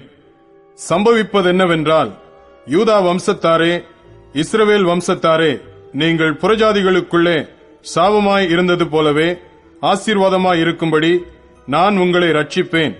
பயப்படாதேயுங்கள், உங்கள் கைகள் திடப்பட கடவது. சேனைகளின் கர்த்தர் சொல்லுகிறது என்னவென்றால், உங்கள் பிதாக்கள் எனக்கு கோபமூட்டின போது நான் உங்களை தண்டிக்க நினைத்து மனம் மாறாமல் இருந்தது போல இந்நாட்களில் எருசலேமுக்கும் யூதாவுக்கும் நன்மை செய்யும்படி திரும்ப நினைத்தேன். பயப்படாதேயுங்கள். நீங்கள் செய்ய வேண்டிய காரியங்கள் என்னவென்றால், அவனவன் பிறனோடே உண்மையை பேசுங்கள். உங்கள் வாசல்களில் சத்தியத்துக்கும் சமாதானத்துக்கும் ஏற்க நியாயம் தீருங்கள். ஒருவனும் பிறனுக்கு விரோதமாய் தன் இருதயத்தில் தீங்கு நினையாமலும் பொய் யானையின் மேல் பிரியப்படாமலும் இருங்கள். இவைகளெல்லாம் நான் வெறுக்கிற காரியங்கள் என்று கர்த்தர் சொல்லுகிறார். சேனைகளுடைய கர்த்தரின் வார்த்தை எனக்கு உண்டாகி, அவர் 4ஆம் மாதத்தின் உபவாசமும் 5ஆம் மாதத்தின் உபவாசமும் 7ஆம் மாதத்தின் உபவாசமும் 10ஆம் மாதத்தின் உபவாசமும் யூதா வம்சத்தாருக்கு மகிழ்ச்சியாகவும் சந்தோஷமாகவும் நல்ல பண்டிகைகளாகவும் மாறிப்போகும். ஆகையால் சத்தியத்தையும் சமாதானத்தையும் சிநேகியுங்கள் என்று சேனைகளின் கர்த்தர் சொல்லுகிறார். இன்னும் ஜனங்களும் அநேகம் பட்டணங்களின் குடிகளும் வருவார்கள் என்று சேனைகளின் கர்த்தர் சொல்லுகிறார். ஒரு பட்டணத்தின் குடிகள் மறு பட்டணத்தின் குடிகளிடத்தில் போய், நாம் கர்த்தருடைய சமூகத்தில் விண்ணப்பம் பண்ணவும் சேனைகளின் கர்த்தரை தேடவும் தீவிரித்து போவோம், வாருங்கள், நாங்களும் போவோம் என்று சொல்லுவார்கள். அநேக ஜனங்களும் பலத்த ஜாதிகளும் எருசலேமிலே சேனைகளின் கர்த்தரை தேடவும் கர்த்தருடைய சமூகத்தில் விண்ணப்பம் பண்ணவும் வருவார்கள். அந்நாட்களில் பலவித பாஷைக்காரராகிய புறஜாதியாரில் 10 மனுஷர் ஒரு யூதனுடைய வஸ்திர தொங்கலை பிடித்துக் கொண்டு, தேவன் உங்களோட இருக்கிறார் என்று கேள்விப்பட்டோம், ஆகையால் உங்களோட கூட போவோம் என்று சொல்லி அவனை பற்றிக் கொள்வார்கள் என்று சேனைகளின் கர்த்தர் சொல்லுகிறார் என்றார். சகரியா 9ஆம் அதிகாரம். ஆதிராக் தேசத்துக்கு விரோதமானதும் தமஸ்குவின் மேல் வந்து தங்குவதுமான கர்த்தருடைய வார்த்தையாகிய பாரம் மனுஷரின் கண்களும் இஸ்ரவேலுடைய சகல கோத்திரங்களின் கண்களும் கர்த்தரை நோக்கிக் கொண்டிருக்கும். ஆமாத்தும் மிகவும் ஞானமுள்ள தீருவும் சீதோனும் அதன் எல்லைக்குள்ளாயிருக்கும். தீரு தனக்கு அரணை கட்டி தூளைப் போல் வெள்ளியையும் வீதிகளின் சேற்றைப் போல் பசும் பொன்னையும் சேர்த்து வைத்தது. இதோ ஆண்டவர் அதை தள்ளிவிட்டு சமுத்திரத்தில் அதன் பலத்தை முறித்து போடுவார். அது அக்கினிக்கு இரையாகும். அஸ்கலோன் அதை கண்டு பயப்படும். காத்சாவும் அதை கண்டு மிகவும் துக்கிக்கும். எக்ரோனும் தன் நம்பிக்கை அற்றுப்போனபடியால் மிகவும் பிரலாபிக்கும். காத்சாவில் ராஜா அழிந்து போவான். அஸ்கலோன் குடியற்றிருக்கும். அஸ்தோத்தில் வேசி பிள்ளைகள் வாசம் பண்ணுவார்கள். நான் பெலிஸ்தரின் கர்வத்தை அழிப்பேன். அவனுடைய இரத்தத்தை அவன் வாயிலிருந்தும் அவனுடைய அருவருப்புகளை அவன் பல்லுகளின் நடுவில் இருந்தும் நீக்கிப் போடுவேன். அவனோ நம்முடைய தேவனுக்கென்று மீதியாக வைக்கப்பட்டு யூதாவிலே பிரபுவைப் போல இருப்பான். எக்ரோன் எபூசியனைப் போல இருப்பான். சேனையானது புறப்படும் போதும் திரும்பி வரும்போதும் என் ஆலயம் காக்கப்படும்படி அதை சுற்றிலும் பாளையம் போடுவேன். இனி ஒடுக்குகிறவன் அவர்களிடத்தில் கடந்து வருவதில்லை. அதை என் கண்களினாலே பார்த்துக் கொண்டிருக்கிறேன். சீயோன் குமாரத்தியே மிகவும் களிக்கூறு, எருசலேம் குமாரத்தியே கெம்பீரி. இதோ உன் ராஜா உன்னிடத்தில் வருகிறார். அவர் நீதியுள்ளவரும் ரட்சிக்கிறவரும் தாழ்மையுள்ளவரும் கழுதையின் மேலும் கழுதை குட்டியாகிய மரியின் மேலும் ஏறி வருகிறவருமாயிருக்கிறார். எப்ராயிமினின்று ரதங்களையும் எருசலேமினின்று குதிரைகளையும் அற்றுப்போக பண்ணுவேன். யுத்த வில்லும் இல்லாமற் போகும். அவர் ஜாதிகளுக்கு சமாதானம் கூறுவார். அவருடைய ஆளுகை ஒரு சமுத்திரம் தொடங்கி மறு சமுத்திரம் வரைக்கும், நதி தொடங்கி பூமியின் எல்லைகள் பரியந்தமும் செல்லும். உனக்கு நான் செய்வதென்னவென்றால், தண்ணீர் இல்லாத குழியிலே அடைபட்டிருக்கிற உன்னுடையவர்களை நான் உன் உடன்படிக்கையின் இரத்தத்தினாலே விடுதலை பண்ணுவேன். நம்பிக்கையுடைய சிறைகளே, அரணுக்கு திரும்புங்கள். இரட்டிப்பான நன்மையை தருவேன், இன்றைக்கே தருவேன். நான் எனக்கென்று யூதாவை நாணேற்றி எப்ராயிமிலே வில்லை நிரப்பி சியோனே, உன் புத்திரரை கிரேக்கு தேச புத்திரருக்கு விரோதமாக எழுப்பி உன்னை பராக்கிரமசாலியின் பட்டயத்துக்கு ஒப்பாக்குவேன். அவர்கள் பட்சத்தில் கர்த்தர் காணப்படுவார். அவருடைய அம்பு மின்னலைப் போல புறப்படும். கர்த்தராகிய ஆண்டவர் எக்காலம் ஊதி தென் திசை சுழல் காற்றுகளோடு நடந்து வருவார். சேனைகளின் கர்த்தர் அவர்களை காப்பாற்றுவார். அவர்கள் பட்சித்து கவண் கற்களால் கீழ்ப்படுத்திக் கொள்வார்கள். அவர்கள் குடித்து களிப்பினால் ஆரவாரிப்பார்கள். பான பாத்திரங்கள் போலவும் பலிபீடத்தின் கோடிகளைப் போலவும் நிறைந்திருப்பார்கள். அந்நாளில் அவர்களுடைய தேவனாகிய கர்த்தர் தம்முடைய ஜனமான மந்தையாகி அவர்களை ரட்சிப்பார். அவர்கள் அவருடைய தேசத்தில் ஏற்றப்பட்ட கொடிகளின் கிரீடத்தில் பதிந்திருப்பார்கள். அவருடைய காருண்யம் எத்தனை பெரியது! அவருடைய சௌந்தரியம் எத்தனை பெரியது! தானியம் வாலிபரையும் புது திராட்சரசம் கன்னிகைகளையும் வளர்க்கும். சகரியா 10ஆம் அதிகாரம். பின்மாரி காலத்து மழையை கர்த்தரிடத்தில் வேண்டிக் கொள்ளுங்கள். அப்பொழுது கர்த்தர் மின்னல்களை உண்டாக்கி வயல்வெளியில் அவரவருக்கு பயிருண்டாக அவர்களுக்கு மழையை கட்டளையிடுவார். சுரூபங்கள் அபத்தமானதை சொல்லிற்று. குறி சொல்லுகிறவர்கள் பொய்யை தரித்தார்கள். சொப்பனக்காரர் வீணானதை சொல்லி வியத்தமாக தேற்றரவு பண்ணினார்கள். ஆகையால் ஜனங்கள் ஆடுகளைப் போல சிதறி மேய்ப்பன் இல்லாததினால் சிறுமைப்பட்டார்கள். மேய்ப்பருக்கு விரோதமாக என் கோபம் மூண்டது. கடாக்களை தண்டித்தேன். சேனைகளின் கர்த்தர் யூதா வம்சத்தாராகிய தமது மந்தையை விசாரித்து அவர்களை யுத்தத்திலே தமது சிறந்த குதிரையாக நிறுத்துவார். அவர்களிலிருந்து கோடிக்கல்லும் அவர்களிலிருந்து கூடார முளையும் அவர்களிலிருந்து யுத்த வில்லும் வரும். அவர்களிலிருந்து ஆளுகிற யாவரும் ஏகமாய் புறப்படுவார்கள். அவர்கள் யுத்தத்திலே தங்கள் சத்துருக்களை வீதிகளின் சேற்றில் மிதிக்கிற பராக்கிரமசாலிகளைப் போல இருந்து யுத்தம் பண்ணுவார்கள். கர்த்தர் அவர்களோட கூட இருப்பார். குதிரைகளின் மேல் ஏறி வருகிறவர்கள் வெட்கப்படுவார்கள். நான் யூதா வம்சத்தாரை பலப்படுத்தி யோசேப்பு வம்சத்தாரை ரட்சித்து அவர்களை திரும்ப நிலைக்க பண்ணுவேன். நான் அவர்களுக்கு இறங்கினேன். அவர்கள் என்னால் ஒரு காலம் தள்ளிவிடப்படாதவர்களைப் போல் இருப்பார்கள். நான் அவர்களுடைய தேவனாகிய கர்த்தர். நான் அவர்களுக்கு செவி கொடுப்பேன். எப்ராயிமர் பராக்கிரமரைப் போல இருப்பார்கள். மதுபானத்தால் களிப்பது போல அவர்களுடைய இருதயம் களிக்கும். அவர்களுடைய பிள்ளைகளும் அதை கண்டு மகிழ்வார்கள். அவர்கள் இருதயம் கர்த்தருக்குள் களிகூரும். நான் அவர்களை பார்த்து பயில் போட்டு அவர்களை கூட்டிக் கொள்ளுவேன். அவர்களை மீட்டுக் கொண்டேன். அவர்கள் பெருகி இருந்தது போலவே பெருகி போவார்கள். நான் அவர்களை ஜனங்களுக்குள்ளே இறைத்த பின்பு அவர்கள் தூர தேசங்களிலே என்னை நினைத்து தங்கள் பிள்ளைகளோடும் கூட பிழைத்து திரும்புவார்கள். நான் அவர்களை எகிப்து தேசத்திலிருந்து திரும்பி வர பண்ணி அவர்களை அசீரியாவிலிருந்து கூட்டிக் கொண்டு அவர்களை கீலேயாத் தேசத்துக்கும் லீபனோனுக்கும் வர பண்ணுவேன். அவர்களுக்கு இடம் போதாமற் போகும். இடுக்கம் என்கிற சமுத்திரத்தை கடக்கையில் அவர் சமுத்திரத்தின் அலைகளை அடிப்பார். அப்பொழுது நதியின் ஆழங்கள் எல்லாம் வறண்டு போகும். அசீரியாவின் கர்வம் தாழ்த்தப்படும். எகிப்தின் கொடுங்கோல் விலகி போகும். நான் அவர்களை கர்த்தருக்குள் பலப்படுத்துவேன். அவர்கள் அவருடைய நாமத்திலே நடந்து கொள்வார்கள் என்று கர்த்தர் சொல்லுகிறார். சகரியா 11ஆம் அதிகாரம்.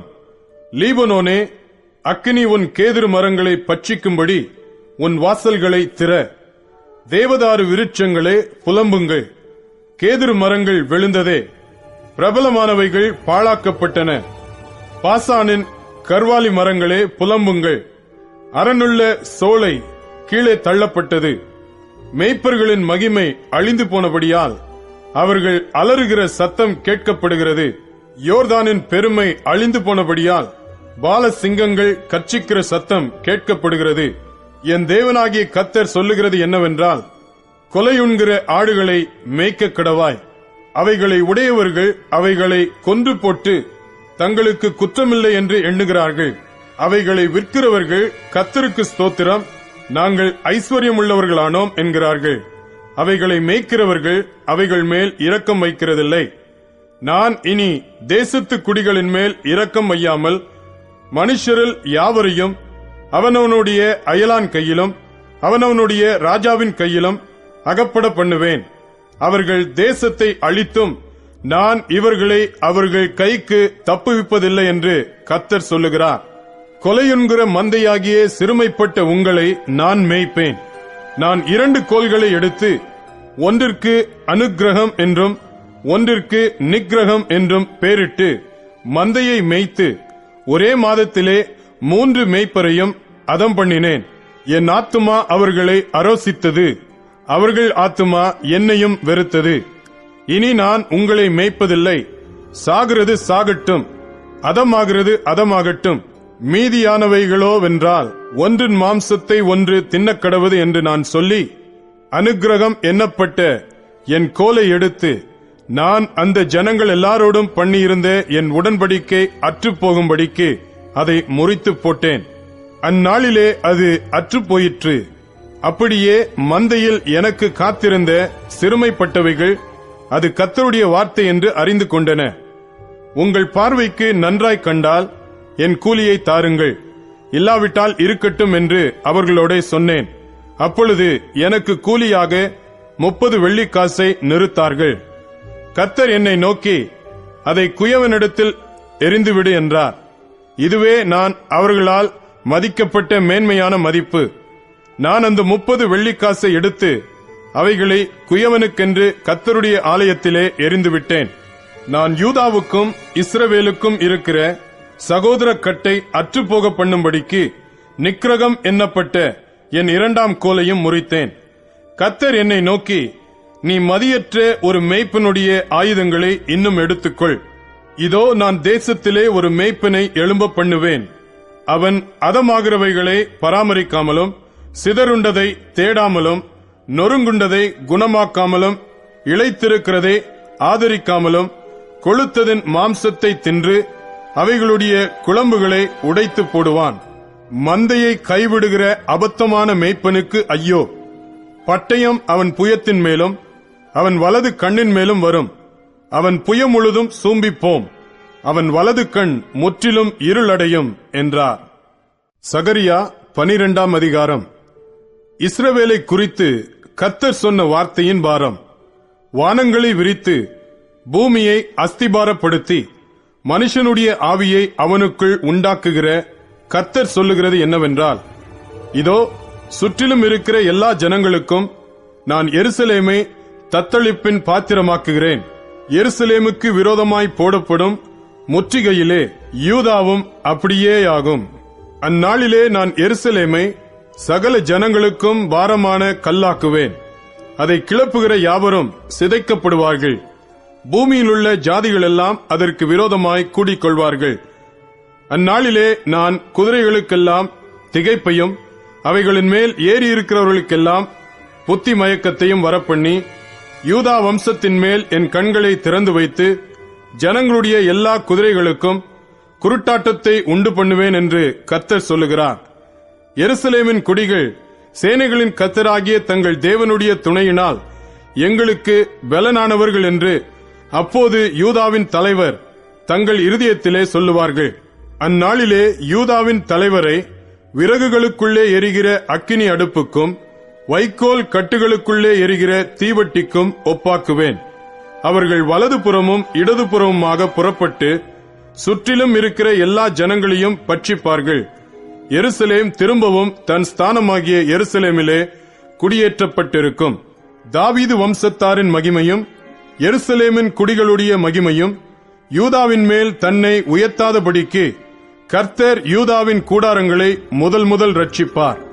அந்நாளிலே கர்த்தர் எருசலேமின் குடிகளை காப்பாற்றுவார். அவர்களில் தள்ளாடினவன் அந்நாளிலே தாவீதைப் போல இருப்பான். தாவீது குடும்பத்தார் அவர்களுக்கு முன்பாக தேவனைப் போலும் கர்த்தருடைய தூதனைப் போலும் இருப்பார்கள். அந்நாளிலே எருசலேமுக்கு விரோதமாய் வருகிற எல்லா ஜாதிகளையும் அழிக்க பார்ப்பேன். நான் தாவீது குடும்பத்தாரின் மேலும் எருசலேம் குடிகளின் மேலும் கிருபையின் ஆவியையும் விண்ணப்பங்களின் ஆவியையும் ஊற்றுவேன். அப்பொழுது அவர்கள் தாங்கள் குத்தின என்னை நோக்கி பார்த்து, ஒருவன் தன் ஒரே பேரானவனுக்காக புலம்புகிறது போல எனக்காக புலம்பி, ஒருவன் தன் தலைச்சன் பிள்ளைக்காக துக்கிக்கிறது போல எனக்காக மனங்கசந்து துக்கிப்பார்கள். அந்நாளிலே மெகிதோன் பட்டணத்து பள்ளத்தாக்கின் ஊராகிய ஆதாத்ரிமோனின் புலம்பலை போல எருசலேமின் புலம்பல் பெரிதாயிருக்கும். தேசம் புலம்பிக் கொண்டிருக்கும். ஒவ்வொரு வம்சமும் தனித்தனியாக புலம்பும். தாவீது குடும்பத்தார் தனியையும் அவர்கள் ஸ்திரீகள் தனியையும், நாத்தான் குடும்பத்தார் தனியையும் அவர்கள் ஸ்திரீகள் தனியையும், லேவி குடும்பத்தார் தனியையும் அவர்கள் ஸ்திரீகள் தனியையும், சீமேயி குடும்பத்தார் தனியையும் அவர்கள் ஸ்திரீகள் தனியையும், மற்றும் உண்டான சகல குடும்பங்களிலும் ஒவ்வொரு குடும்பத்தின் மனுஷர் தனித்தனியையும் அவர்களுடைய ஸ்திரீகள் தனித்தனியையும் புலம்புவார்கள். சகரியா 13ஆம் அதிகாரம். அந்நாளிலே பாவத்தையும் அழுக்கையும் நீக்க தாவீதின் குடும்பத்தாருக்கும் எருசலேமின் குடிகளுக்கும் திறக்கப்பட்ட ஒரு ஊற்று உண்டாயிருக்கும். அந்நாளிலே நான் விக்கிரகங்களின் பேரும் தேசத்தில் இராதபடிக்கு அழிப்பேன். அவைகள் இனி நினைக்கப்படுவதில்லை. தரிசனம் சொல்லுகிறவர்களையும் அசுத்த ஆவியையும் தேசத்திலிருந்து போய்விடவும் பண்ணுவேன் என்று சேனைகளின் கர்த்தர் சொல்லுகிறார். இனி ஒருவன் தரிசனம் சொன்னால் அவனை பெற்ற அவன் தகப்பனும் அவன் தாயும் அவனை நோக்கி, நீ கர்த்தருடைய நாமத்தை கொண்டு பொய் பேசுகிறபடியால் நீ உயிரோடு இருக்கப்படாது என்று சொல்லி, அவனை பெற்ற அவன் தகப்பனும் அவன் தாயும் அவன் தரிசனம் சொல்லும்போது அவனை குத்தி போடுவார்கள். அந்நாளிலே தரிசனம் சொல்லுகிற அவனவன் தான் சொன்ன தரிசனத்தினால் வெட்கப்பட்டு பொய் சொல்லும்படிக்கு இனி மயிர் போர்வையை போர்த்துக் கொள்ளாமல், நான் தரிசனம் சொல்லுகிறவன் அல்ல, நான் நிலத்தை பயிரிடுகிறவன், என் சிறு வயது முதல் ஒருவன் என்னை வேலை கொண்டான் என்பான். அப்பொழுது ஒருவன் அவனை நோக்கி, உன் கைகளில் இருக்கிற இந்த வடுக்கள் ஏதென்று கேட்டால், என் சிநேகிதரின் வீட்டிலே காயப்பட்டதினால் உண்டானவைகள் என்பான். பட்டயமே, என் மெய்ப்பன் மேலும் என் தோழனாகிய புருஷன் மேலும் எழும்பு என்று சேனைகளின் கர்த்தர் சொல்லுகிறார். மேய்ப்பனை வெட்டு, அப்பொழுது ஆடுகள் சிதறி போகும். ஆனாலும் என் கரத்தை சிறுவர் மேல் திரும்ப வைப்பேன். தேசமெங்கும் சம்பவிக்கும் காரியம் என்னவென்றால், அதில் இருக்கிற 2 பங்கு மனுஷர் சங்கரிக்கப்பட்டு மாண்டு போவார்கள். 3ஆம் பங்கோ அதில் மீதியாயிருக்கும். அந்த 3ஆம் பங்கை நான் அக்கினிக்குட்பட பண்ணி, வெள்ளியை உருக்குகிறது போல அவர்களை உருக்கி, பொன்னை புடமிடுகிறது போல அவர்களை புடமிடுவேன். அவர்கள் என் நாமத்தை தொழுது கொள்வார்கள். நான் அவர்கள் விண்ணப்பத்தை கேட்பேன். இது என் ஜனம் என்று நான் சொல்லுவேன். கர்த்தர் என் தேவன் என்று அவர்கள் சொல்லுவார்கள். சகரியா 14ஆம் அதிகாரம். இதோ கர்த்தருடைய நாள் வருகிறது. உன்னில் கொள்ளையானது உன் நடுவிலே பங்கிடப்படும். எருசலேமுக்கு விரோதமாக யுத்தம் பண்ண சகல ஜாதிகளையும் கூட்டுவேன். நகரம் பிடிக்கப்படும், வீடுகள் கொள்ளையாகும், ஸ்திரீகள் அவமானப்படுவார்கள். நகரத்தாரில் பாதி மனுஷர் சிறைப்பட்டு போவார்கள். மீதியான ஜனமோ நகரத்தை விட்டு அறுப்புண்டு போவதில்லை. கர்த்தர் புறப்பட்டு யுத்த நாளிலே போராடுவது போல் அந்த ஜாதிகளோடு போராடுவார். அந்நாளிலே அவருடைய பாதங்கள் கிழக்கே எருசலேமுக்கு எதிரே இருக்கிற ஒலிவ மலையின் மேல் நிற்கும். அப்பொழுது மகா பெரிய பள்ளத்தாக்கு உண்டாகும்படி ஒலிவமலை தன் நடு மையத்திலே கிழக்கு மேற்காய் எதிராக பிளந்து போம். அதனாலே ஒரு பாதி வடபக்கத்திலும் ஒரு பாதி தென் பக்கத்திலும் சாயும். அப்பொழுது என் மலைகளின் பள்ளத்தாக்கு வழியாய் ஓடிப்போவீர்கள். மலைகளின் பள்ளத்தாக்கு ஆத்சால் மட்டும் போகும். நீங்கள் யூதாவின் ராஜாவாகிய உசியாவின் நாட்களில் பூமி அதிர்ச்சிக்கு தப்பி ஓடிப்போனது போல ஓடிப்போவீர்கள். என் தேவனாகிய கர்த்தர் வருவார். தேவரீரோடே எல்லா பரிசுத்தவான்களும் வருவார்கள். அந்நாளில் வெளிச்சம் இல்லாமல் ஒருவேளை பிரகாசமும் ஒருவேளை மப்புமாயிருக்கும். ஒரு நாள் உண்டு, அது கர்த்தருக்கு தெரிந்தது. அது பகலும் அல்ல, இரவும் அல்ல, ஆனாலும் சாயங்காலத்திலே வெளிச்சம் உண்டாகும். அந்நாளிலே ஜீவ தண்ணீர்கள் எருசலேமிலிருந்து புறப்பட்டு பாதி கிழக்கு சமுத்திரத்துக்கும் பாதி மேற்கு சமுத்திரத்துக்கும் போய் மாரி காலத்துக்கும் கோடை காலத்துக்கும் இருக்கும். அப்பொழுது கர்த்தர் பூமியின் மீதெங்கும் ராஜாவாய் இருப்பார். அந்நாளில் ஒரே கர்த்தர் இருப்பார். அவருடைய நாமமும் ஒன்றாயிருக்கும். தேசமெல்லாம் கேபா தொடங்கி எருசலேமுக்கு தெற்கே இருக்கிற ரிம்மோன் வரைக்கும் சமபூமியாக திருத்தப்படும். எருசலேமோ உயர்ந்ததாகி தன் ஸ்தானத்திலே பென்யமீன் வாசல் தொடங்கி முதல் வாசல் என்கிற ஸ்தலம் மட்டும் கோடி வாசல் வரைக்கும் அனானேயேல் கோபுரம் துவக்கி ராஜாவின் திராட்சை ஆலைகள் மட்டும் குடியேற்றப்பட்டிருக்கும். அதிலே ஜனங்கள் வாசம் பண்ணுவார்கள். இனி சங்கரிப்பில்லாமல் எருசலேம் சுகமாய் தங்கியிருக்கும். எருசலேமுக்கு விரோதமாக யுத்தம் பண்ணின எல்லா ஜனங்களையும் கர்த்தர் வாதிக்கும் வாதையாவது, அவர்கள் காலூன்றி நிற்கையிலும் அவர்களுடைய சதை அழிந்து போகும். அவர்கள் கண்கள் தங்கள் குழிகளிலே கெட்டுப் போகும். அவர்கள் நாவு அவர்கள் வாயிலே அழுகி போகும். அந்நாளிலே கர்த்தரால் பெரிய கலக்கம் அவர்களுக்குள் உண்டாகும். அவனவன் தன் தன் அயலானின் கையை பிடிப்பான். அவனவனுடைய கை அவனவன் அயலானுடைய கைக்கு விரோதமாக எழும்பும். யூதாவும் எருசலேமிலே யுத்தம் பண்ணும். அப்பொழுது சுற்றிலும் இருக்கிற சகல ஜாதிகளுடைய ஆஸ்தியாகிய பொன்னும் வெள்ளியும் வஸ்திரங்களும் மகா திரளாக கூட்டப்படும். அந்த பாளையங்களில் இருக்கும் குதிரைகள், கோவேறு கழுதைகள், ஒட்டகங்கள், கழுதைகள் முதலான எல்லா மிருக ஜீவன்களுக்கும் வரும் வாதையும் அந்த வாதையைப் போலவே இருக்கும். பின்பு எருசலேமுக்கு விரோதமாக வந்திருந்த எல்லா ஜாதிகளிலும் மீதியான யாவரும் சேனைகளின் கர்த்தராகிய ராஜாவை தொழுது கொள்ளும்படிக்கும் கூடார பண்டிகையை ஆசரிக்கும்படிக்கும் வருஷா வருஷம் வருவார்கள். அப்பொழுது பூமியின் வம்சங்களில் சேனைகளின் கர்த்தராகிய ராஜாவை தொழுது கொள்ள எருசலேமுக்கு வராதவர்கள் எவர்களோ அவர்கள் மேல் மழை வருஷிப்பதில்லை. மழை வருஷிக்காத எகிப்தின் வம்சம் வராமலும் சேராமலும் போனால் கூடார பண்டிகையை ஆசரிக்க வராத ஜாதிகளே, கர்த்தர் வாதிக்கும் வாதையே அவர்கள் மேலும் வரும். இது எகிப்தருடைய பாவத்துக்கும் கூடார பண்டிகையை ஆசரிக்க வராத சகல ஜாதிகளுடைய பாவத்துக்கும் வரும் ஆக்கினை. அந்நாளிலே குதிரைகளின் மணிகளிலே கர்த்தருக்கு பரிசுத்தம் என்னும் விலாசம் எழுதியிருக்கும். கர்த்தருடைய ஆலயத்தில் உள்ள பானைகள் பலிபீடத்துக்கு முன்பாக இருக்கிற பாத்திரங்களைப் போல் இருக்கும். அப்பொழுது எருசலேமிலும் யூதாவிலும் உள்ள எல்லா பானைகளும் சேனைகளின் கர்த்தருக்கு பரிசுத்தமாயிருக்கும். பலியிடுகிற யாவரும் வந்து அவைகளில் எடுத்து அவைகளில் சமைப்பார்கள். அந்நாள் முதல் சேனைகளுடைய கர்த்தரின் ஆலயத்திலே யாதொரு கானானியனும் இருப்பதில்லை. மல்கியா தீர்க்கதரிசியின் புஸ்தகம் 1 அதிகாரம். மல்கியாவை கொண்டு கர்த்தர் இஸ்ரவேலுக்கு சொன்ன வார்த்தையின் பாரம். நான் உங்களை சிநேகித்தேன் என்று கர்த்தர் சொல்லுகிறார். அதற்கு நீங்கள், எங்களை எப்படி சிநேகித்தீர் என்கிறீர்கள். கர்த்தர் சொல்லுகிறார், ஏசா யாக்கோபுக்கு சகோதரன் அல்லவோ? ஆகிலும் யாக்கோபை நான் சிநேகித்தேன், ஏசாவையோ நான் வெறுத்தேன்.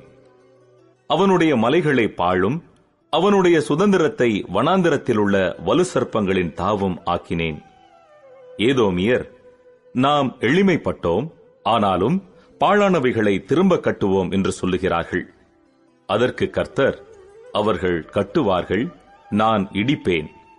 அவர்கள் துன்மார்க்கத்தின் எல்லை என்றும் கர்த்தர் என்றைக்கும் சினம் வைக்கிற ஜனம் என்றும் சொல்லப்படுவார்கள் என்கிறார். இதை உங்கள் கண்கள் காணும். அப்பொழுது நீங்கள், கர்த்தர் இஸ்ரவேலுடைய எல்லை துவக்கி மகிமைப்படுத்தப்படுவார் என்பீர்கள். குமாரன் தன் பிதாவையும் ஊழியக்காரன் தன் எஜமானையும் கணம் பண்ணுகிறார்களே. நான் பிதாவானால் என் கணம் எங்கே? நான் எஜமானானால் எனக்கு பயப்படும் பயம் எங்கே என்று சேனைகளின் கர்த்தர் தமது நாமத்தை அசட்டை பண்ணுகிற ஆசாரியர்களாகிய உங்களை கேட்கிறார். அதற்கு நீங்கள், உமது நாமத்தை எதினாலே அசட்டை பண்ணினோம் என்கிறீர்கள். என் பீடத்தின் மேல் அசுத்தமான அப்பத்தை படைக்கிறதினாலேயே. ஆனாலும் உம்மை எதினாலே அசுத்தப்படுத்தினோம் என்கிறீர்கள். கர்த்தருடைய பந்தி எண்ணமற்று போயிற்றென்று நீங்கள் சொல்லுகிறதினாலேயே.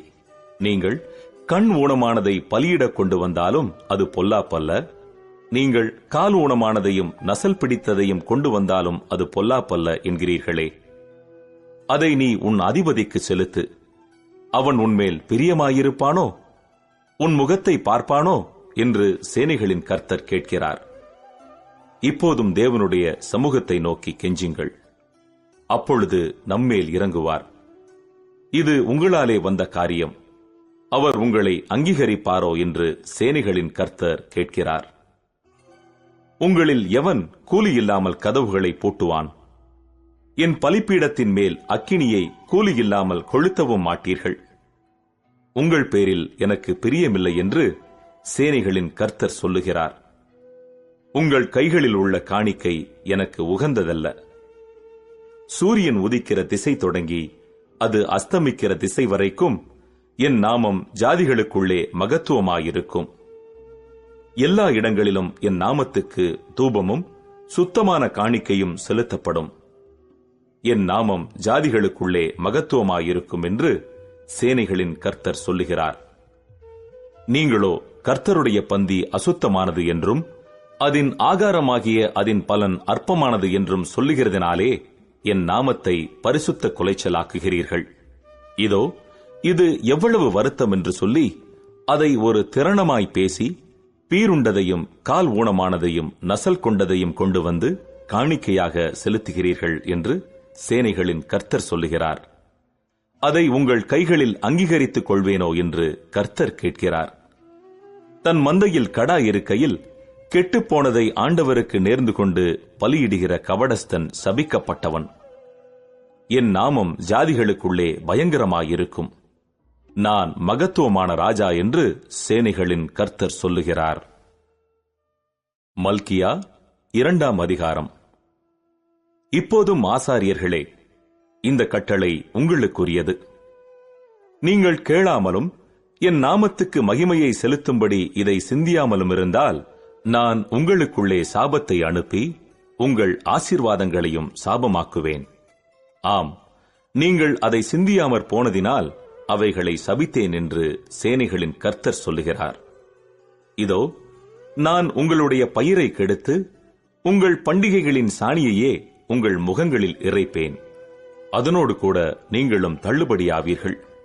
லேவியோடே பண்ணின என் உடன்படிக்கை நிலைத்திருக்கும்படிக்கு இந்த கட்டளையை உங்களிடத்திற்கு அனுப்பினேன் என்கிறதை அப்பொழுது அறிந்து கொள்வீர்கள் என்று சேனைகளின் கர்த்தர் சொல்லுகிறார். அவனோடே பண்ணின என் உடன்படிக்கை ஜீவனும் சமாதானமுமாக இருந்தது. அவன் எனக்கு பயப்படும் பயத்தோடே இருக்க வேண்டும் என்று இவைகளை அவனுக்கு கட்டளையிட்டேன். அப்படியே அவன் என் நாமத்துக்கு பயந்தும் இருந்தான். சத்திய வேதம் அவன் வாயில் இருந்தது. அவனுடைய உதடுகளில் அநியாயம் காணப்படவில்லை. அவன் என்னோடே சமாதானமும் யதார்த்தமுமாய் சஞ்சரித்து அநேகரை அக்கிரமத்தினின்று திருப்பினான். ஆசாரியனுடைய உதடுகள் அறிவை காக்க வேண்டும். வேதத்தை அவன் வாயிலே தேடுவார்களே. அவன் சேனைகளுடைய கர்த்தரின் தூதன். நீங்களோ வழியை விட்டு விலகி அநேகரை வேதத்தை குறித்து இடரப் பண்ணினீர்கள். லேவியின் உடன்படிக்கையை கெடுத்து போட்டீர்கள் என்று சேனைகளின் கர்த்தர் சொல்லுகிறார். நீங்கள் என் வழிகளை கைக்கொள்ளாமல் வேதத்தை குறித்து பட்சபாதம் பண்ணினபடியினால் நானும் உங்களை எல்லா ஜனத்துக்கு முன்பாகவும் அற்பரும் நீசரும் ஆக்கினேன். நம் எல்லாருக்கும் ஒரே பிதா இல்லையோ? ஒரே தேவன் நம்மை சிருஷ்டித்ததில்லையோ? நாம் நம்முடைய பிதாக்களின் உடன்படிக்கையை பரிசுத்த குலைச்சலாக்கி அவனவன் தன் தன் சகோதரனுக்கு துரோகம் பண்ணுவானேன். யூதா ஜனங்கள் துரோகம் பண்ணினார்கள். இஸ்ரவேலிலும் எருசலேமிலும் அருவருப்பான காரியம் செய்யப்பட்டது. கர்த்தர் சிநேகிக்கிற பரிசுத்தத்தை யூதா ஜனங்கள் பரிசுத்த குலைச்சலாக்கி அந்நிய தேவதையின் குமாரத்திகளை விவாகம் பண்ணினார்கள்.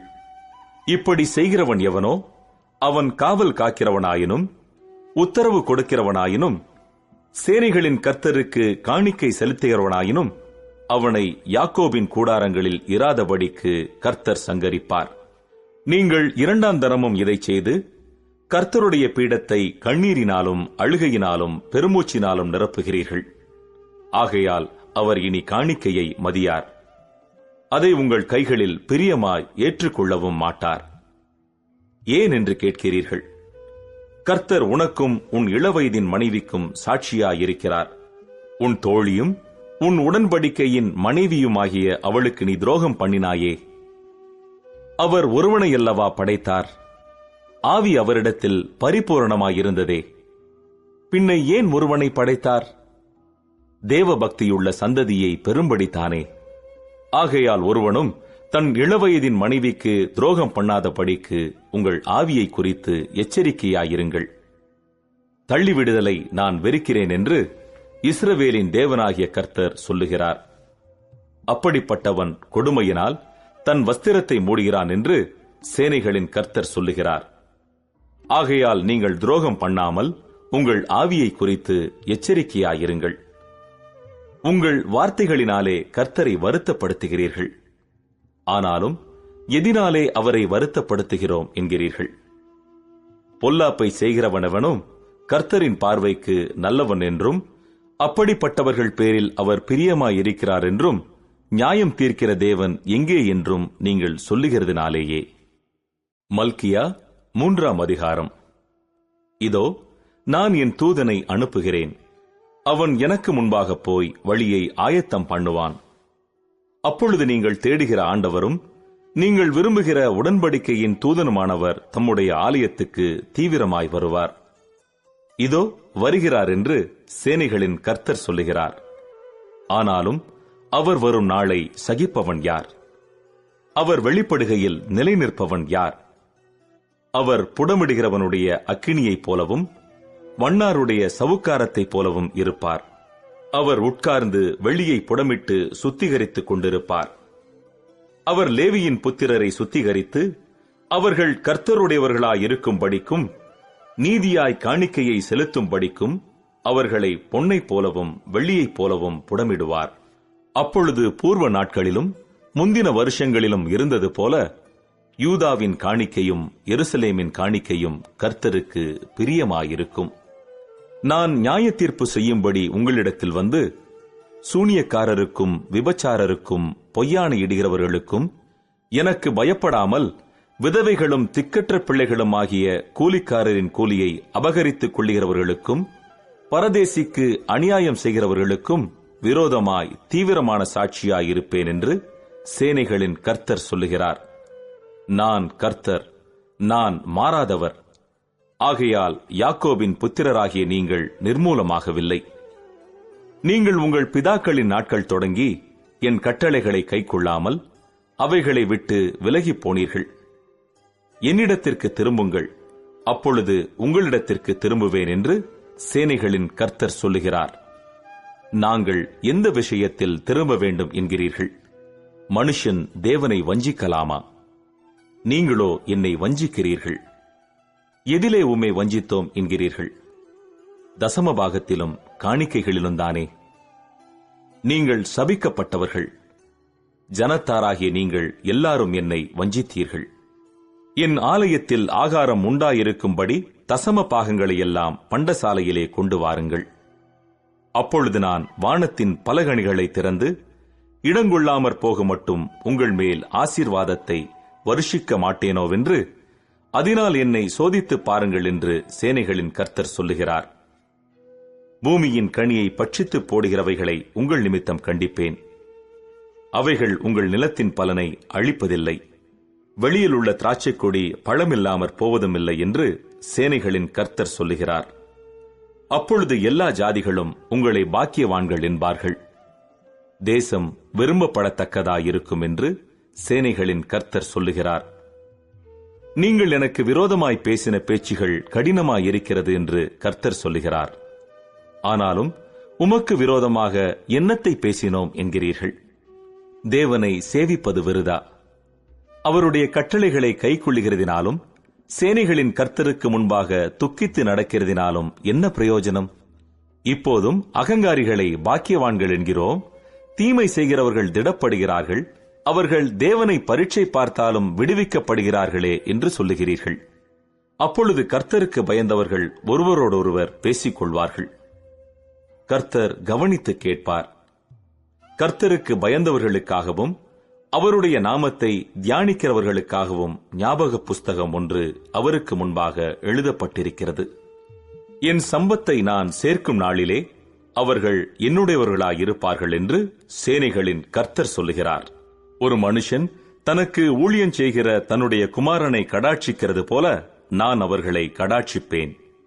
அப்பொழுது நீங்கள் நீதிமானுக்கும் துன்மார்க்கனுக்கும் தேவனுக்கு ஊழியம் செய்கிறவனுக்கும் அவருக்கு ஊழியம் செய்யாதவனுக்கும் இருக்கிற வித்தியாசத்தை திரும்பவும் காண்பீர்கள். மல்கியா 4ஆம் அதிகாரம். இதோ, சூளையைப் போல எரிகிற நாள் வரும். அப்பொழுது அகங்காரிகள் யாவரும் அக்கிரமம் செய்கிற யாவரும் துரும்பாயிருப்பார்கள். வரப்போகிற அந்த நாள் அவர்களை சுட்டெரிக்கும். அது அவர்களுக்கு வேரையும் கொப்பையும் வைக்காமற் போகும் என்று சேனைகளின் கர்த்தர் சொல்லுகிறார். ஆனாலும் என் நாமத்துக்கு பயந்திருக்கிற உங்கள் மேல் நீதியின் சூரியன் உதிக்கும். அதன் செட்டைகளின் கீழ் ஆரோக்கியம் இருக்கும். நீங்கள் வெளியே புறப்பட்டு போய் கொழுத்த கன்றுகளைப் போல வளருவீர்கள். துன்மார்க்கரை மிதிப்பீர்கள். நான் இதை செய்யும் நாளிலே அவர்கள் உங்கள் உள்ளங்கால்களின் கீழ் சாம்பலாயிருப்பார்கள் என்று சேனைகளின் கர்த்தர் சொல்லுகிறார். ஓரேபிலே இஸ்ரவேலர் எல்லாருக்காகவும் என் தாசனாகிய மோசேக்கு நான் கற்பித்த நியாயப்பிரமாணமாகிய கட்டளைகளையும் நியாயங்களையும் நினையுங்கள். இதோ, கர்த்தருடைய பெரிதும் பயங்கரமுமான நாள் வருகிறதற்கு முன்னே நான் உங்களிடத்திற்கு எலியா தீர்க்கதரிசியை அனுப்புகிறேன். நான் வந்து பூமியை சங்காரத்தால் அடிக்காதபடிக்கு அவன் பிதாக்களுடைய இருதயத்தை பிள்ளைகளிடத்திற்கும் பிள்ளைகளுடைய இருதயத்தை அவர்கள் பிதாக்களிடத்திற்கும் திருப்புவான். பழைய ஏற்பாடு முற்றிற்று.